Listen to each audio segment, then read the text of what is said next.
What is up, everybody? How we doing out there? I'm gonna tell you what, I am dealing with all the smoke that we've got up here in the Pacific Northwest, and I hope that if you're dealing with the same thing, that you're safe and sound. Huge thank you and shout out to all the firefighters out there battling those blazes. That's a tip of the hat for sure. If you are tuned in for the first time this week, welcome. Stoked you're listening to the Blade Dive. We're going to actually do something special this week. We're going to do a little giveaway. If you have ever heard of Kinko and specifically the gloves that they make, which are badass and have not only saved my hands from the cold temperatures, but also the wielding of tools and placing my hands around fluids and, grousers, sharp objects, whatever it is, they've probably helped my fingers stay attached to my hand. We're going to give away 2 pairs of gloves to 2 different winners, one guy, one gal. And we're going to keep it as simple as possible. The way that you can enter is we do an intro photo to every guest that's going to come out every Monday. So comment on the photo, comment on our guest's photo this week, Tyler Benton, episode 28, and tag 2 friends. That's one way you can enter. Second way, and you'll get 2 additional entries for doing this, and that's leaving a review of the Blade Dive on Apple Podcast. Write an awesome review. We would be stoked if you would do that, and that is a way that you can enter for 2 additional chances. So your name goes in the hat 2 more times. We will select a winner at random at the end of this week, so that's going to be Sunday, so you got all week to work on that. All right, my guest today is Tyler Benton, and Tyler is just... I was stoked to have met Tyler back in the beginning of winter 2019-2020. He is originally from Connecticut and pursued pretty much a dream of journeying out to the West Coast, being a part of High Cascade as a camper, eventually moving on to be one of the photographers for High Cascade, and wound up living in Bend and pursuing what is now a career operating a Snowcat at Mount Bachelor. So he's got some awesome stories and some incredible insight as a third-year operator, and that's what this show is all about. So if you're at home right now, grab your favorite drink, kick your feet up, and if you're in the machine anywhere in the world, turn up the volume. Go ahead and give it the juice. Already.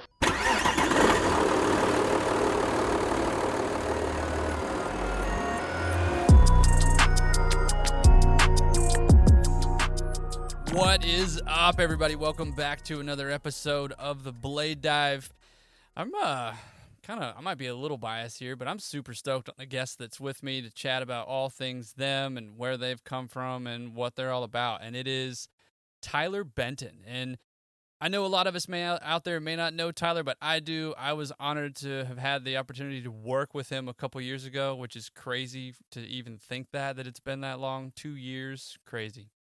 I think I'll blame it on COVID for that. But Tyler, just to clue everybody in on what he's up to and what he's all about, Tyler is from the East Coast, specifically hailing from Connecticut, spent his days growing up riding places like Mount Snow, Killington, Okemo, but a big passion of Tyler's outside of the snow industry is photography. And so at one point in time was a camper at High Cascade.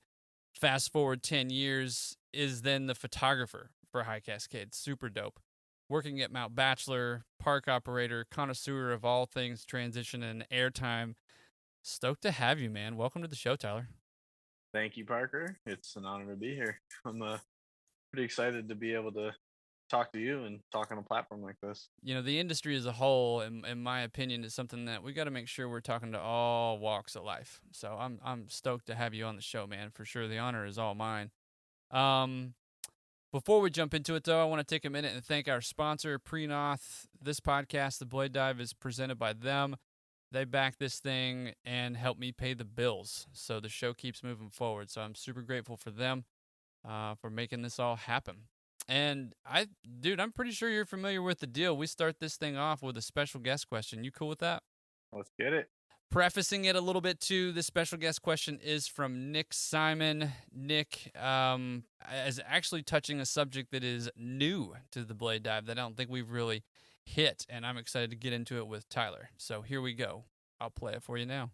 Tyler, Parker, Nick Simon here. How you guys doing? Tyler, my question today is, how did the pandemic affect you work-wise and quality of life-wise?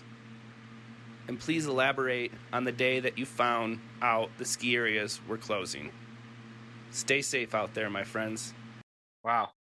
That's a good question. I guess first off, to answer the last part of this question, I was both happy and sad when I found out that the mountains were closed. I had family in town that week, and trying to juggle graveyard shift and spend time with them left me with barely any sleep. So when I found out I didn't have to go to work the next day, I was kind of excited that I got to sleep and spend some more time with my family. And then kind of hit me that I was like, oh shit, it's only March. We still have 3 months left and the mountain's closed and I don't have a job. So that definitely sucked. Yeah, I don't think anyone was really expecting it to go the way it did. I know our specific mountain was kind of hoping that after a 2-week lay low period that we would be back to normal and back running and everything, but that did not happen. So after those 2 weeks, it was kind of a reset in terms of, okay, what do I need to do? What jobs can I get? And that's kind of how, I guess, leads into how it affected my personal life, because I spent quite a while trying to figure out how I was going to make some money, what jobs I could get. And at the time, it was incredibly difficult to find a job, which, just led to normal stressors in life, not being able to pay the bills or having struggles to pay the bills and everything. So it was definitely a trying time in my life, let's say that. But I think as many people say, when you come out of something that was difficult in life, you come out for the better. So I'm hoping that's the case. Yeah, dude, that was a deep question, and when Nick hit me with that, I was like, wow, yeah, we should definitely hit that, because I remember it was this really weird aura that I had come over me that was like, wow, we literally came all the way out here, and I was stoked to be just back in the machine, and now I'm this close to it and I can't get in a machine, And that's what it felt like.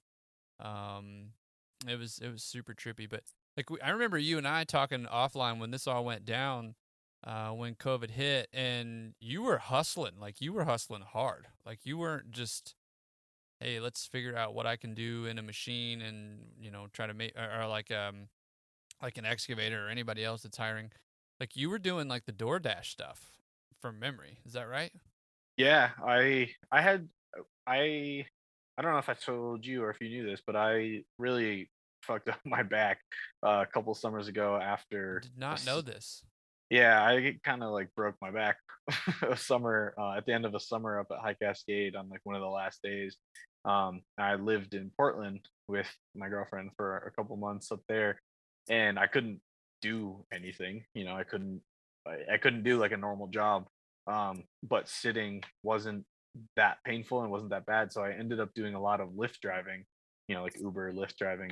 And I found up in Portland, at least, it actually paid pretty good money, and that was pretty sweet. But in Bend, the whole like Lyft Uber thing wasn't really as popular, and it also, like, pandemic hit. I wasn't trying to have strangers in my car constantly throughout the day.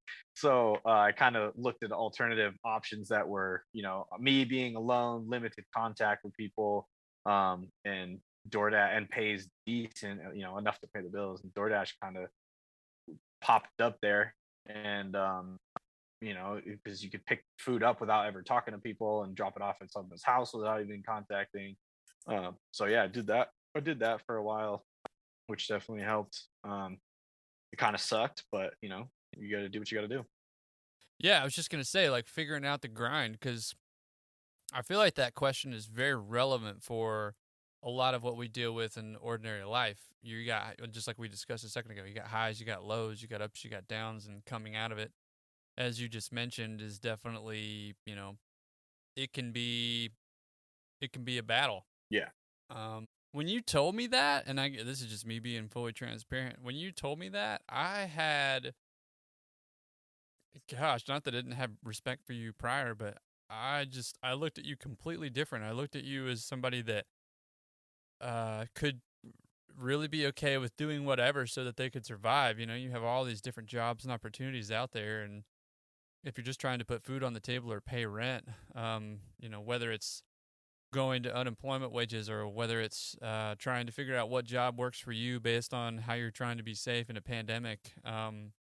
Yeah, I had a lot of admiration for you that just kind of just when you told me that, I was like, wow, this guy has definitely got his shit together. I appreciate it. Yeah, I mean, like I said, you do what you got to do, and I've kind of always been that way. So to me, it's nothing new. Grinding to get what I want is not really anything new to me, but I appreciate that. I have to ask though, what was the craziest place that you ever picked up food from? Oh man, I got the one the first one. As soon as you said crazy, something popped in my head, and I had someone who ordered like a blizzard from Dairy Queen, like an ice cream blizzard from Dairy Queen. I waited for like, because during the pandemic none of the like lobbies were open, so you had to wait in drive-through line, and no, there's like 50 cars in a drive-through line for a Dairy Queen on a Friday night at 9 o'clock, whatever.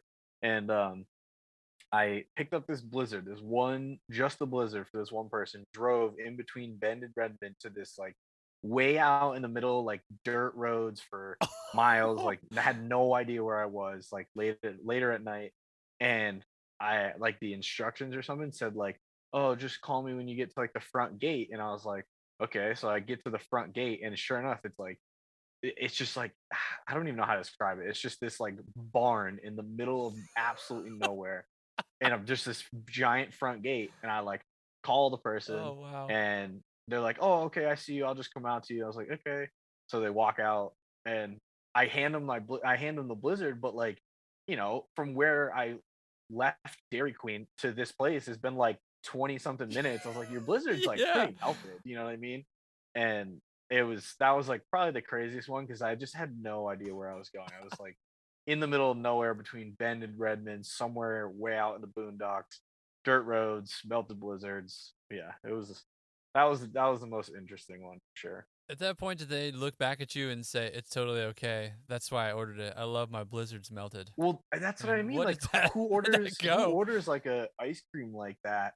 And then like they know they don't live anywhere near Dairy Queen. Like they have to expect it's going to be melted by the time it gets there. But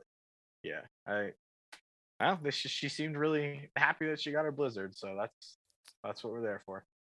That's all that matters. I mean, maybe at the end of the day, it was early on in the pandemic, and they just didn't care. They just wanted ice cream. Yeah, chocolate chip cookie dough or whatever it was. I know there are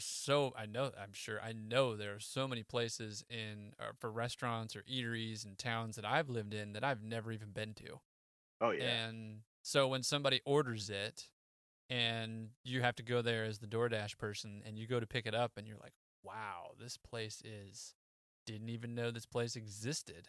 Yeah. And the other caveat to that would maybe be, I didn't even know this place existed, and what they just ordered looks amazing. Oh yeah, absolutely. You know, you probably went through that too. Yeah, that was one of the coolest parts about it. Like, a lot of stuff was, like McDonald's, Burger King, like your classic fast food chains, but some people were ordering stuff from like these crazy places that I've never been to or heard of. And I like put the food in my car, and immediately I'm like, dang, I need to figure out what's going on in this, because I need some of this food. Like, I don't know if it's actually steaks, but it's from a steakhouse, and it smelled like steak.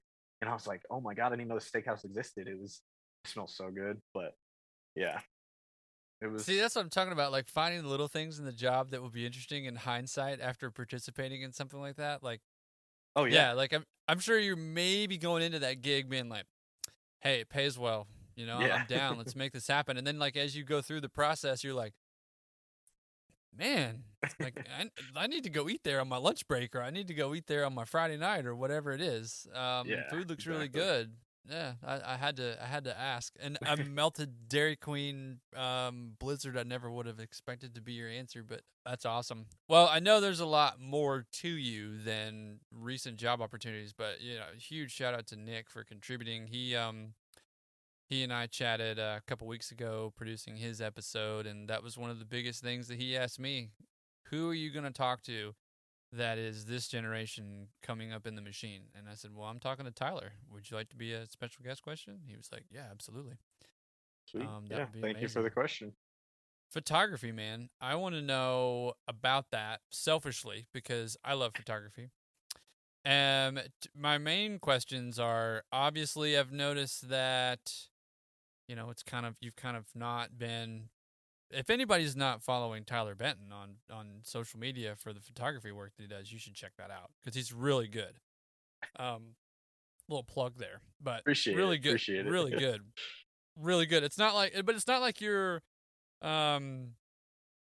photographer who's trying to pick it up and make it work and just hustle some, portrait shots. Like, Yeah. you were a snowboard photographer, You were legitimately a professional photographer, I would say, for the university, UConn, University of Connecticut. You had a job with them.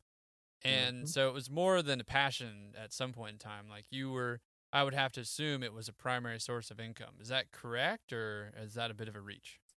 Yeah, no, it definitely was. I mean, when I was in college, I picked up a camera in high school mainly for video, for filming. At UConn, I really started to get more into it. I found some more friends and stuff that were also into photography, which was sweet, and kind of just started getting more and more into it. And I found those jobs to be the most enjoyable. I didn't want to go like work in a dining hall like a lot of people do, or get other jobs, but I obviously needed to pay for school, so I needed to find ways to make money. And so I tried to get photography jobs, and thankfully one awesome lady by the name of Anna offered me a job in like the student activities department, where I would just kind of go to like student events and kind of just document, like photojournalism style, just document like what's going on. And that was like my first real consistent photography job. And then that evolved into me getting a job at a newspaper in Stores, Connecticut, which is where UConn is. And that I was like an actual photojournalist, which was really cool because I got to go to all the sporting events. I kind of, it was a newspaper, so they covered everything, but I kind of specialized in the sports side of things because I really like sports. I knew a lot of the sports, and the camera gear that I had was mostly sports oriented because, like I said, I was filming skiing and snowboarding and stuff. So that was kind of where my other photography job came from. And then eventually I got an actual job from the university while I was still attending, as like a sports photographer for the university. So I was kind of doing all three of those photography jobs at once, which was super fun because I got to go to almost every single sporting event that the campus had to offer that I could possibly go to. And I got to travel a little ways, got to go to like really big games and important, basketball, football, soccer, baseball, all the kind of sports, some of the bigger playoff games and stuff, which is really cool. You can't beat courtside. I'm literally sitting on the floor photographing basketball. You can't really get better seats than that. So yeah, at that point in my life, it was for sure 100% my income was photography jobs. Yeah, I mean, that's really where it started, and then it went on to when I moved to Bend and up at High Cascade and all that. But dude, like the reason why I thought because I have a lot of respect for sports photographers. I had a really cool opportunity when we stepped away from the industry for a period of time. That was one of the things that I tried to do. I was like, oh, we're gonna need to make some side hustle money on top of the job that I have because shit's expensive and life's expensive. And I actually hit up the photographer for the university, East Tennessee State University. Nicest dude ever. But when you're shooting sports photography, and maybe you just hit this quickly if you can, but I remember that guy would literally go and take the photos. I mean, we're talking not just take the photos. He'd have one camera, long lens, and then another camera on a remote hooked to the same camera that had the long lens on it. And that camera, separate camera, would be on a little mini tripod, and it would be pointed up at like the rim of the basketball goal. And we're sitting there on the floor. Yeah. you know, and he's brought me on to like volunteer to take pictures of anything that I could get, like super long lens wise with like a really wide open aperture. And he's taking these photos, but the remote's setting off the other camera. So effectively, he's getting two different perspectives at the same time, which is what I thought was just badass. But not only is he doing that, he's going right over to his computer at halftime, or even before then, uploading those photos wirelessly, blasting them out to the people that manage the social media accounts, and they're going out on Twitter like that. Yeah. And that to me was just so impressive. I don't know if that's what you dabbled in at all, but I had to ask. Yeah, no, that's almost exactly to a T what we did. It's very, very fast paced. You know, we started with like the slower kind of events like baseball, you know, baseball, softball, they're more of like a slower sport versus something like basketball. But yeah, I mean, basketball games specifically, like we're shooting photos. There was only one guy allowed to set up remote cameras. He was like the head honcho. He was the only one allowed to set up remote cameras, like you were saying. So the rest of us just had 3 cameras strapped to ourselves, just trying to get as many angles and everything as we could. But yeah, I mean, it's exactly what you said. You shoot a bunch of photos, halftime, even like in between quarters, you know what I mean? Like halftime comes around, you're running straight to the media booth. There's usually like a room set up, and going through the 700 photos you just took in the last hour, and trying to find the best ones, trying to find like the ones that the news articles are trying to, you know, write something specific about somebody, whatever. You're trying to find the best photo of that player right away, and then you're sending them off to them. And then yeah, it's very, very fast paced, and it is one of the best things I've ever done, because it allowed me to just really learn to go through my photos incredibly quickly and just kind of have like a gut, like you get a quarter of a second to look at the photo and be like, yes, that's saving, no, I'm deleting. And that's allowed me for years and years and years now to just kind of be like, to go through 1,000 photos in, you know, 20 minutes. Like it doesn't take me very long to go through that many photos, because I've been trained. I trained for 4 years doing that. So it is that quick. But it was crazy. I just had to look it up really quick. His name is Dakota Hamilton, and the manner in which that man was able to process, just as you were describing there, the ability to know when to push the shutter button and when to not push it, and then the ability to be able to, if he pushed it too many times, figure out what was worth keeping and what was worth throwing away. And that to me was the hardest thing ever, because I'm sitting there looking at it as a rookie going, oh, every photo I just took was amazing, and I've got to keep them all.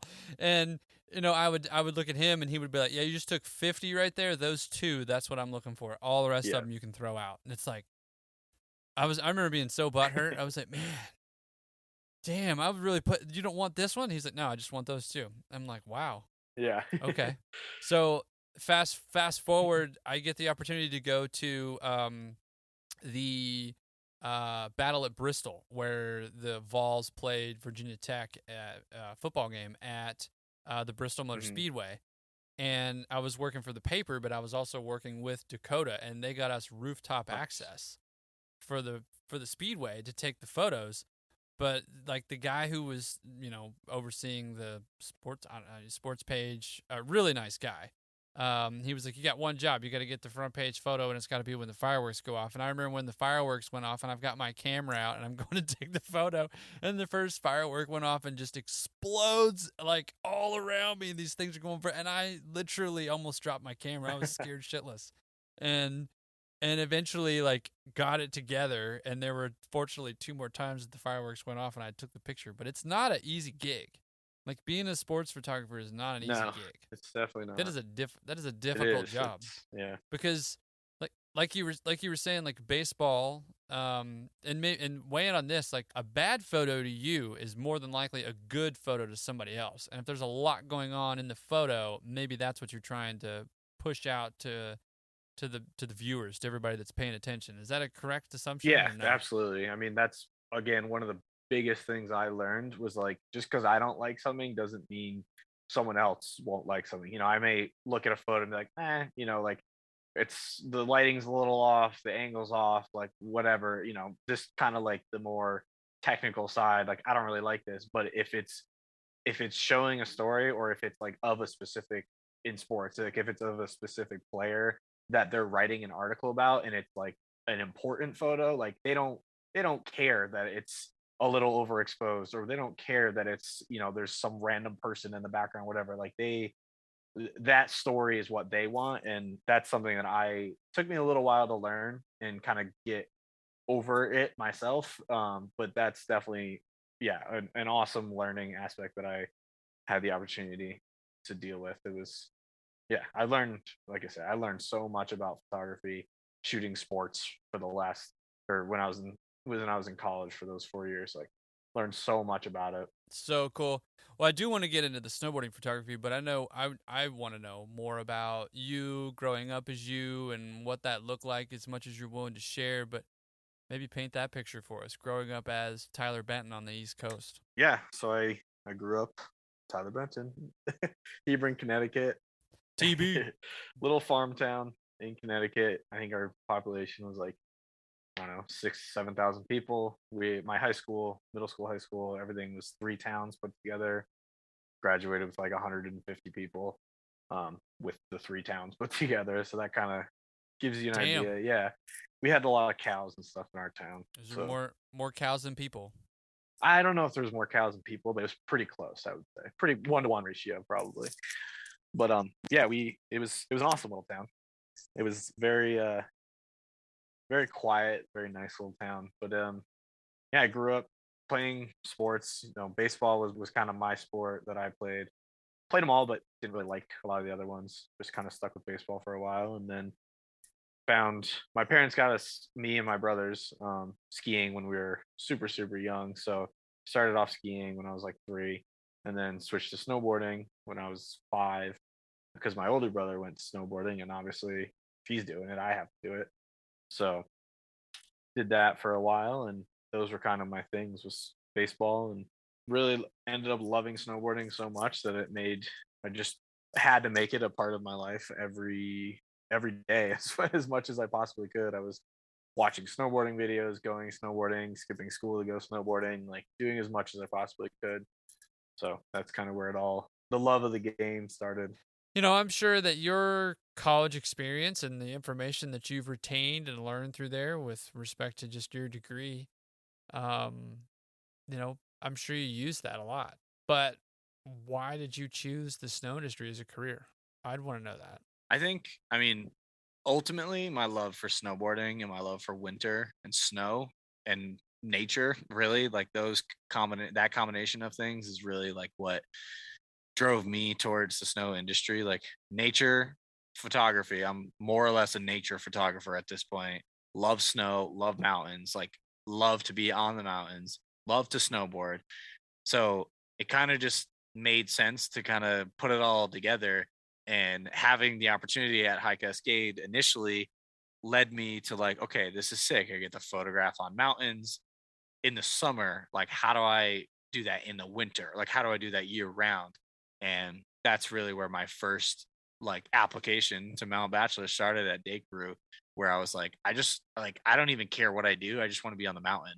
And I mean, I wanted to work in the terrain parks. Like I didn't want to be a lifty or something, like where I wasn't able to be riding park or like something like that. So that's really where my first winter was kind of like, oh yeah, I'll work Day Crew and like see what else I can do. And then I loved it. It was super fun, super awesome to be on the mountain every day.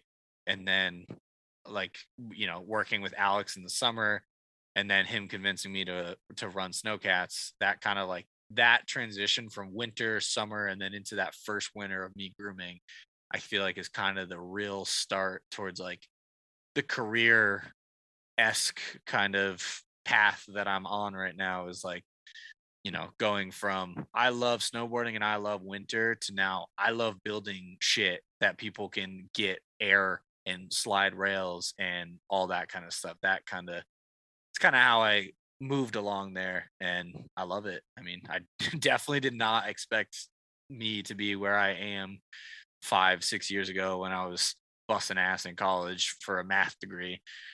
Like, again, no regrets, but definitely didn't expect me to be where I'm at. Yeah. Well, no, I think this is a fair answer, man. Like I'm just impressed with the math degree. I mean, I struggle to sometimes put together the derivative that is the conundrum of life that I have to solve. And so That's the hardest oh, one. dude, that's so the hardest one. Man, the push road question is something that I love producing because in the initial embryonic idea of producing the show, it was how do we involve everybody else? And the push road question was that idea. The push road is a bit of a think tank. If you've ever been in the push road, you're just going forwards and backwards. You're moving material from one point to the next, and you're establishing a finished product inevitably, but you got a lot of time to think. And so that's what the push road is. I'm going to go ahead and play the intro, man, and I think we should get into it.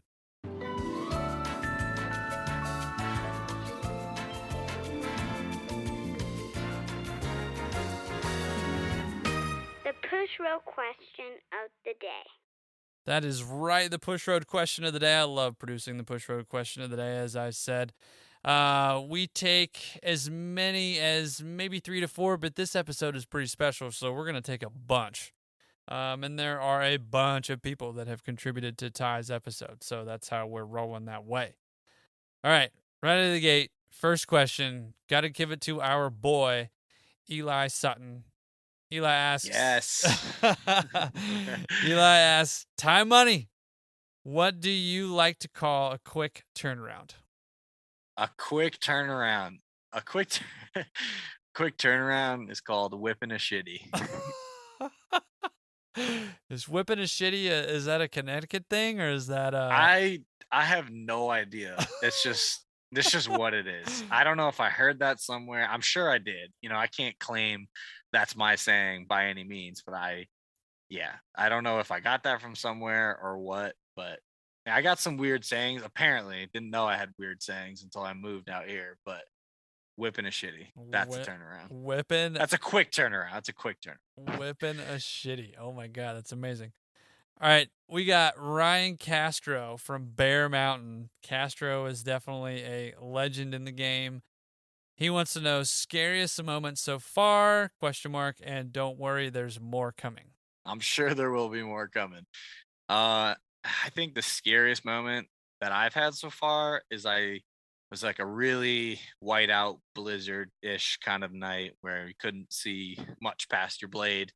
I was dropping down a jump knuckle, pretty big jump, and it was like the first pass down like the deck, and I didn't really know where the edge is because it was pretty wind loaded, and ended up sliding off the side straight into some trees. It didn't hit any trees, thankfully. I just dug the blade down as deep as I possibly could to stop myself, but was about 5 or 10 feet away from some trees, and that was pretty freaky because I had no idea where I was or where I was going. All I knew is that I was like, oh fuck, something's gonna happen. I was lost. You were lost. That's all you knew, is that you were lost. I love that feeling. Being lost is sometimes how you find yourself. Getting really profound there. Let's see. Barry Carnes wants to know, where would you like to work outside of your local area? And I think you can take that so many different directions. This may not be the most obvious answer, but I think the place I would like to work the most is for myself. And I've always kind of had a slight dream that I want to like run my own like adventure photography kind of business where we just like have a group of people who go into the sickest, craziest photographic places ever and just teach people how to take good photos. And I always have a strong feeling towards people who love something. I think if everyone's there to learn, or everyone's there to like with the same passion about something, that's such an awesome feeling. That's kind of always been a dream of mine, is to kind of like start a business where we just find people who want to learn more about photography and visit insane places. That's kind of, I guess that's where I would want to be if I were to work somewhere else. Sick. That's a hell of an answer. Let's see. Peyton McCormick wants to know, how has it been cutting your teeth at Mount Bachelor? And that includes the rime, the fog, the whiteout conditions, and etc. above the tree line. Yeah, when you can't see your blade, that's really the most fun thing. You're driving around, you're looking for things that you recognize, and you're like, oh shit, that's a rail right in front of me. Better not run it over. It's fun. I genuinely enjoy the conditions that Mount Bachelor has to offer. No doubt. Aaron Gray wants to know or asks, what was the best advice given to you in your rookie year? I think the best advice I got my first year was that I don't even remember who said it.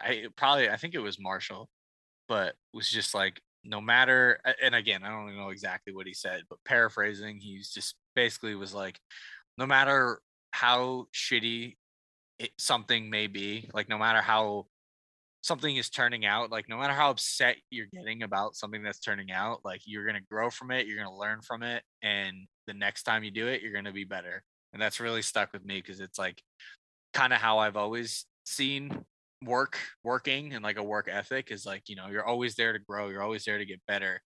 And it's just kind of reinforcing to have someone who's super super talented at what they do be like, hey, I was in your shoes at one point, like I get it, you're getting frustrated, I get it, it's hard, like it will get better, is more or less paraphrasing. And I think that's probably the best advice that I've had. Tyrone Coyne wants to know, does it get easier or more difficult the more you learn? That's a deep one. It is. I think it's like a two-parter almost. Like it gets easier because for me, 3 years, like at first I was like, how do I even drive forward? How do I turn around? How do I do anything? And so like in that regard, it's obviously easier. I know I know how to do those kind of things. But then it's like you start getting the ability to do more complicated things, and that's where it gets harder because now I'm like, okay, sweet, I know how to do this, I know how to do that, but how do I make it better? And that's where it gets harder, but not in like a bad way. It's more of like a challenging, like how can I challenge myself even more to do better? And that's why, honestly, that's why I love grooming. That's why I love like building parks, is like, you build one setup and you're like, okay, this is what I did, and then how do I do the next one better? Like next week when we rearrange everything, like how can it be better? That's where it becomes more difficult. But in the beginning, it's definitely easier as you get better, and then as you get better, it becomes more difficult. John O'Boyle, aka Weasel, up at Timberline, asks, how important is it to have a hard-working hand crew? It seems like some resorts have small daytime presence and others have a large daytime crew for a presence. Do you believe that the resorts that have a small day crew are resorts that put more value in skilled operators? Let me preface this by saying I've only worked at Mount Bachelor, so I can only speak in that regard. But I've been around a lot of other mountains. But I think if you have a, let's just say, if you have a weaker hand crew, I think ultimately your grooming crew, your building crew, your cat crew has to be better, or has to be more skilled in order to compensate for the weaker hand crew. And kind of vice versa. If you have a really strong, passionate hand crew who's just like out there to do the best possible park building that they can, then you can kind of get away with maybe a lesser cat crew. And I think somewhere in between is the perfect kind of mix, where you have a super strong cat crew and a super strong hand crew, where they both working together to make the best parks that they possibly can. And it would be sweet to have that at every mountain, because obviously that's best case scenario. Um, but I wouldn't say necessarily a mountain values one, like hand crew versus cat crew, more or less. I think it really just comes down to the people that you have working and their passion towards what they're doing. You could be one member on a hand crew who's more passionate than the others. Some people might be there just collecting a check and getting able, like having the ability to ride every day. Or you could be the person who's just like busting ass trying to make the park as sick as possible in the best way that they can. And I think that works for both cat crew and a hand crew. You know, you could have the guy who's just grooming, doesn't really give a shit about the park, doesn't really care how it turns out, he's just there to collect his check. Or you have the person who's like super into it and like really trying to get the best possible product they can, regardless of what hand crew's doing or whatever, you know. So I think somewhere in between of having passionate people and experienced and skilled people is really optimal. So many different places that are trying to produce the magic of their own, but they're trying to do it through maybe what is an excessive amount of force to get something done, or in a lack thereof. And so there's this balance that has to happen in figuring out what it is that you're actually providing so that you can produce something that's on snow for people to get excited about through the means of a crew that's efficient and effective. And if that's a lesser hand crew because you're leaning heavier on the cat crew, or if that's a very well skilled day crew so that maybe the cat crew doesn't have to do as much. I mean, I think that's all open for interpretation. I think my message and your message too, from my understanding, is that like proper training involved, irrespective.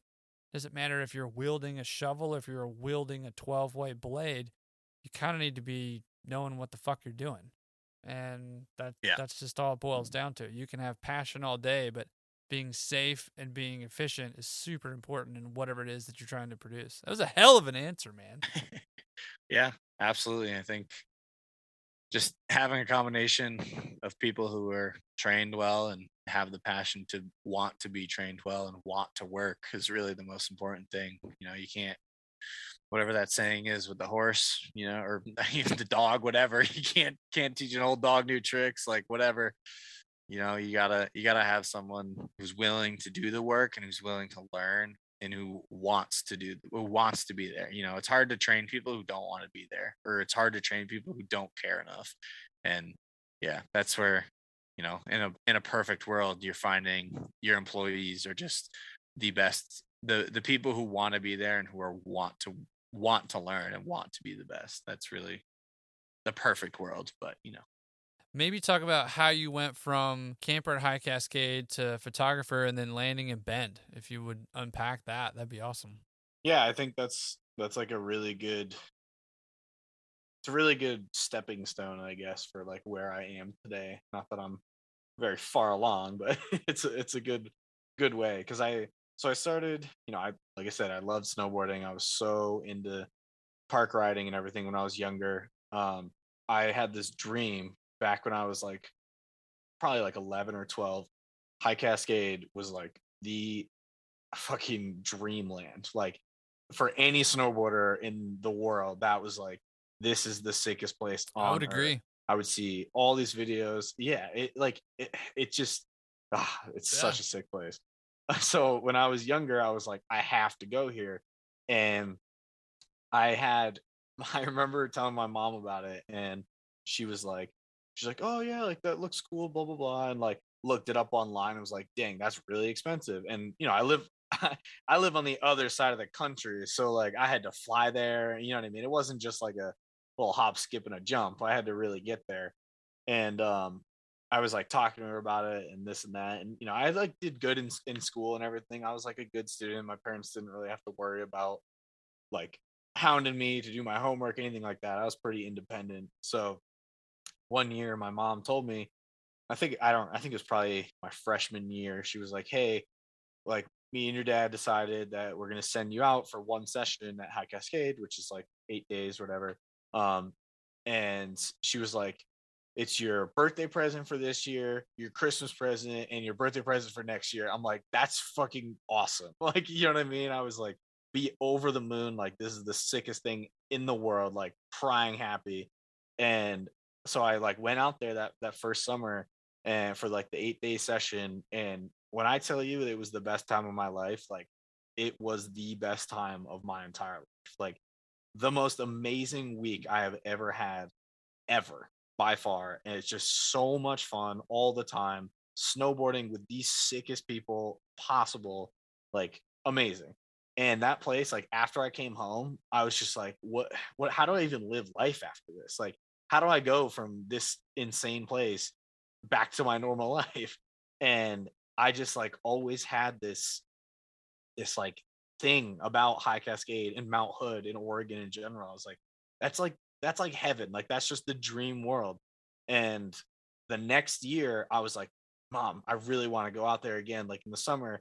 And they're like, oh, you know, it's like really expensive. But she made me a deal. She was like, if you pay for one session, we'll pay for the next session. So I could go for like 2 consecutive sessions. And you know, when I was like 14 years old, having to come up with $2,000, like that's not the easiest thing to do. Damn. Well, okay, what did you do? And dude, I fucking mowed so many lawns. I fucking mowed so many lawns. Yeah, well, that's when I also started working for my mom. My mom has her own like bookkeeping and accounting business, and I was work for her like at our house, but I would work for her like every day after school. I'd like get home from from high school and just like work until dinner, work a little bit after dinner, like every single day, making like I think I was making like $6 an hour or something like that. Um, when I was like 14 years old, just like saving away as much possible money as I could, and like finally made enough money by like a year later so that I could go. Made like just it was like I don't know, it was like $1,800 or something like that, but made enough money. Ended up going back out to High Cascade for 2 sessions, which was like I ended up being there for like 16 days or something, and that was like even better than the year before. I was like, what the fuck? Like this is insane. It's like so much fun, amazing time. And that was the last time I had gone as a camper because it was just really expensive and my parents like didn't want to pay for it. I don't blame them. It was expensive. Yeah. But like so grateful that I even had the opportunity to like do that. And for the next bunch of years it was just in my head. I was like Mount Hood, Oregon, like Trillium Lake, sickest place ever, snowboarding on a volcano in the middle of the summer. Like what more could you possibly want? And then my senior year of college, I was like, I kind of like thought about Mount Hood and I kind of thought about my future. I was like, what am I going to do? Like when I graduate, like, am I going to stay in Connecticut? Like, what do I want to do? And I just like had this random idea. I was like, let me go look online and see if High Cascade's hiring. Like kind of like a pipe dream, like didn't expect it, like wasn't really, was kind of just like, ah, whatever. Looked at it, saw they were like looking for photographers. And I was like, damn, I haven't like ever photographed snowboarding. Like I filmed skiing and snowboarding, but I never had like decent photos. So I just like submitted an application and included photos that I had from like football and basketball and all these like other action sports, but no skiing or snowboarding. And I got a call like, I don't know, probably like a couple months later from the marketing manager at the time, who's now Tom Johnson, who's now the K2. He works with K2 as like I think he's like the team manager. I think he is a team manager. Yeah. Yeah. Such a sick dude. And he called me. I remember I was like in my dorm. And he called me. He's like, hey, looking for Tyler Benton. And like he like basically had an over the phone interview, like out of nowhere. Like I just like randomly answered my phone. He's like, hey, you got a minute to chat? And I like found out it was an interview. I was like, damn, glad I answered my phone. And no shit. Yeah. And he like interviewed over the phone. He's like, yeah, man, sick. Like just be out here June 6th. And this was like, you're like, what? Something. And I'm like I gotta be there in like 3 weeks. Oh shit. Yeah, I was like, dude, like no matter what, I will be out there. Like I will do anything. I will be out there. And that's when I ended up just packing my car up. I had just bought a new car. Like all the money and time that I had spent in college, like saved as much money as possible to pay for it and everything. I was like, dude, I'm buying myself a graduation present. So I ended sent it. Dude, full send. My parents were not happy. They're pissed. Dude, I dream car though. Like it was my dream car for years. And yeah, I finally found like the perfect car, like actually not too far from where I lived. And I was like, I'm buying this. My dad scooped was like, it. Yeah, they're like, you're not like, why would you do that? It's stupid, waste of money. I'm like, I don't care. I was like, I'm buying this car. The accountant said like the accountant and your mom was probably cringing. Oh yeah, she was why? Like, yeah, she's like, why would you do that? And I'm like, I don't know, but I'm going to. Like, absolute dream car. And bought it like a couple weeks before Tom called me. And I was like, perfect. I get to drive across country in my dream car. Like, let's test this thing out. You know what I mean? 0 to And 60. How fast does it go? dude, it's a fast car. I can tell, man. For I've all the seen it. car That thing is like people- grease lightning. For all the car people, it's a 2012 Audi S4 supercharged V6. Goes pretty quick, and it's a 6-speed. Jesus. It's a 6-speed manual. Some places in Montana may or may not have exceeded the speed limit quite a bit, but I Nice. got there pretty quick. Let's just say I got there in less than 3 days for 3,200 miles. Wow. And yeah, I drove pretty quick. I was so pumped to be there too. Like, the entire time I'm driving, I'm like, the faster I drive, the quicker I get to be at High Cascade. Was kind of my mentality. Oh man. Ben Ferguson was one of the signature pros, kind of like midway through the summer. And the house that I lived in while I was there, the pros stayed at. So like we all kind of like lived together. And Ben was there, and I was chatting with him one night, him and Tyler Orton, who's now Tyler's filming so many things. Fucking Such a sick legend, filmer. by the way. Tyler Orton. Oh my god. Yeah. Wow. Such a sick filmer. And it was awesome to like be there and like get to chat with those guys. And they both lived in Bend at the time. And I was just talking to him one night. I was like, yeah, I'm not really sure. Like, I really like Oregon, but I'm like, I don't want to live in government camp, you know, like. But yeah, Ben and Tyler were like, yeah, like we live in Bend. It's like a super sick area. And at that point, I hadn't been to Bend yet. Because at the time I was just like camping and, you know, car camping in the woods, like kind of just road tripping around Oregon before I was making any decisions. And so I like had applied for an apartment and then continued like a road trip down like Crater Lake into California, that kind of stuff, seeing all the beautiful sights that the West Coast had to offer. And like a week later, I got like an email and a phone call from a property management company, and they're like, yeah, you're accepted. Like you can move in like a week from that. At the time, like a week from then. I was like, oh, perfect. Like, I'm still in the area. Like, this is awesome. I had a bunch of my stuff with me already. So I remember I just like stopped and was like, am I seriously just like moving right now? Like, Yeah, am I just like staying out here? Yeah, you're not Yeah. moving. You've already moved. You're staying. Yeah.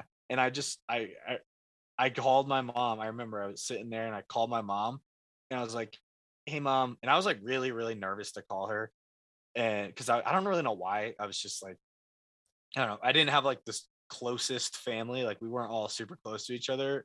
So like emotional things weren't really a thing in my family. So I like called her and I was like kind of like tearing up because I was like, damn, I'm like leaving my family. And I called my mom and I was like, hey, mom, like just wanted to talk to you for a minute. Like, I ended up finding a place out in Oregon and I'm gonna like live here.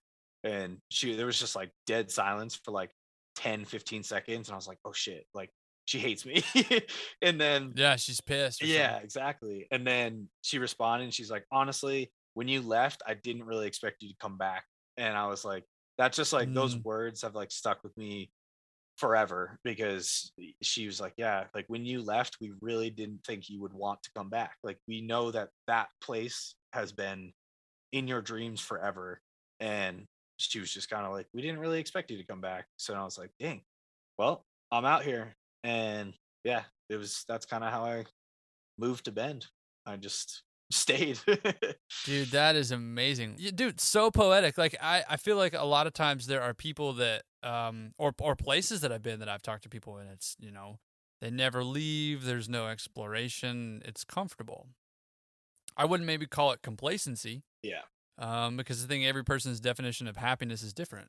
So, you know, no judgment passed to anybody that hasn't explored anywhere, but most memorable experience driving across country, what you saw or what you bought, or I don't know, what was it? I don't know if I should say, but Say it. Most memorable experience was because I just slept in my car for the most part. I slept in my car in a rest stop, like early in the morning, wake up, you know, I'd like wake up at like 3:30 in the morning and start driving to try to like beat all the cars on the road. Most memorable experience was just like getting on this super straightaway in North Dakota. The speed limit was like 80 miles an hour, and I was just like, dude, I have like I still have like 2,000 miles to go. I'm like, I'm gonna just really test out how fast this car can go, and just like went really fast. What was your top But speed? Top speed, go. top speed was like 162. Fuck yes, dude. That's amazing. Oh, With a Thule box, like a fully loaded Thule box on top. oh my God. That's incredible. What? Okay, so I have to Yeah. ask, was it everything that you expected the car would be going? Oh my God. Absolutely handled like a dream. Like you hit like 120 and you're like, dang, it feels like I'm doing like 50. Like, yeah, absolute dream. Yeah. Well, and you inevitably moved on, as you were saying, like, coming from a small town or wherever you come from, sometimes you feel like you need to kind of spread your wings and fly. But you went to college and you did your thing there. But one of the things that, like, you just brought up the fact that you totally understand what it is to be able to push through and work hard to get to where you either want to be or what you want to have. And I have never worked 4 different jobs at the same time in my life. Like, that was incredible. When you told me that. But yeah, maybe elaborate on that aspect of like you figuring out what you wanted to do and going to college and working those jobs to kind of either push yourself through that or develop a skill set that you maybe wanted to have.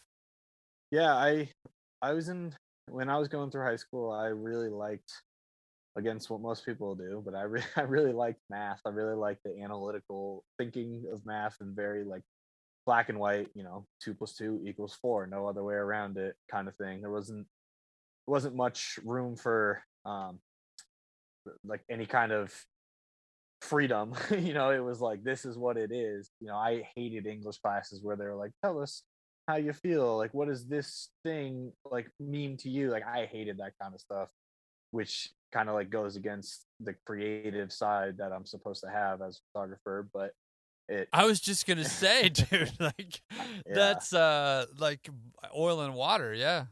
I never ever liked any sort of like creative kind of thinking, creative kind of classes like that. Like in that kind of situation, I hated it. So I was always like a math brained, analytical, logistical thinking person.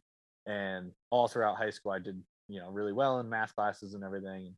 So when I got to college, I decided to go to college because I don't really know why. Actually, I kind of was just like, oh, this is what I'm supposed to do. Like, this will give me opportunities, blah, blah, blah. And I have zero regret going, but it was, yeah, now like when you think about it in hindsight, it's kind of funny because I'm like, I didn't have a clear path. I wasn't going to be a doctor. I wasn't going to be a teacher. I was just kind of like, I like math, I'm gonna go to college kind of thing. And that's where my math degree pursuit started. And yeah, it just kind of went from there. But the problem with college is it's really really expensive. And thankfully, my parents, they helped me out a little bit my first year, and they were kind of like, this is what we got for you. Like, this is how we can help you if you want to pursue this. We are all about it, we encourage you, but we're gonna have to find ways to pay for it. And I was, at the time, I was like, yeah, this is what I want to do. This is a good choice. So I started off by just trying to get as many jobs as I could, stack away as much money as I could, be as frugal as possible. And that ended up with me having 4 jobs at one time, and also trying to be a student, which, like I said, I don't recommend. I think on a more personal level, it definitely had some detriment to my mental health and my physical health as well. It was painful working 80-90 hours a week, and then also trying to be a student just to pay for college and everything. But like I said, you do what you gotta do, and hopefully you come out for the better. And while it sucked while I was doing it, I was having a ton of fun doing things. But it also, like, after years and years of burning out and just like living through the burnout, because you don't really have another option, it just kind of like pushes you to get over it and really just work through whatever you're dealing with. Just like work through it, and hope that you come out for the better. You mentioned something there too, like before you started answering that, with just respect to you being, pretty. It's pretty obvious 2 plus 2 is 4, and there's no real debate on that. And, the derivative of x squared is 2x, and et cetera, et cetera. But there's a means to an end here. I understand what I've gotten myself into, and in order to get through it, I'm gonna work hard. I'm gonna have jobs. I'm gonna study hard. I'm gonna get my degree. I have no real reason to be upset with myself. Like, were you looking at it that way? If we were to kind of maybe unpack or diagnose the emotions of having to deal with a lot of financial stress there too, like, was there that kind of justification so that you could finish it? Because to me, like, working that many hours and then trying to do school, especially a math degree at the same time, like, it's fucking heavy. Like, that's not like, that's intense. It sucks. But I think, to answer your question, I think in the beginning, like my freshman, sophomore year, that was definitely the motivation. That's kind of like what I grew up learning, like go to school, get the degree, that equal, like degree equals more money in the future was kind of like the thought process and everything that I was kind of raised on. And so that was initially my intention of doing that. I loved math. That's why I was doing a math degree. What I was going to do with that math degree, I wasn't entirely sure, but I knew that having an applied math degree, and I ended up also getting an economics degree, because those two kind of go together in a lot of jobs. Anything like in finance, those two are very strongly looked for. So that was kind of my thought process there. And then, but as I was going through school and taking all these math and economics classes and all that, and also working all the jobs, that's really where like my love for photography like developed more and more. And it became more to the point where I was really looking forward to like the jobs, not because of the money aspect, but more like that was like my love. Like, I was having a lot of fun doing that, even though the entire time I'd be sitting through a basketball game thinking like, damn, I have a test tomorrow, like I should be studying. And then I get home at 1:00 in the morning from a basketball game after like doing all the photos and everything, and I'm like, damn, I have a test at like 9 a.m. tomorrow morning, like I gotta stay up for another couple hours and study. You know what I mean? So that's kind of like where it kind of switched almost. There was like almost like a little switch in my head where it went from like school, earning a degree, money in the future, to more of like, I love what I'm doing, and my grades may be taking a little bit of a toll because I love what I'm doing. But if I can somehow manage to do both at the same time, then I'll get to do what I love to do now, and then also have like the financial security in my head, the financial security of these degrees when I graduate, kind of thing. And I guess that was really my like motivation for doing all that, and like kind of trying to keep my head as sane as possible, and being like, yeah, this is normal. Like, doesn't everybody do this? And then, yeah, it was a trying time. Yeah, well, so like the derivative of the degree and the financial was that you were going to have success out the other end. Yeah, exactly. Trying to play a little pun on mathematics there, but yeah, I feel like a lot of that is mentally justified in the minds of folks when they attend. And now, don't get me wrong, like, this is no disrespect to anybody that wants to attend college, because I mean, I've talked about this before on the podcast. Like, I went to college. Do I feel like that it was to the most influential benefit of my career path that I chose? No, but I do think that it was beneficial, irrespective. Yeah, and I'm thankful for it. But if I had to do it differently, I don't know. Yeah, and if just food for thought. I feel like a lot of people nowadays are kind of understanding and seeing how like a degree from a like a traditional bachelor's 4-year degree from a university or college, whatever, is not seen as nearly as important as it maybe was 30, 40, even 20 years ago.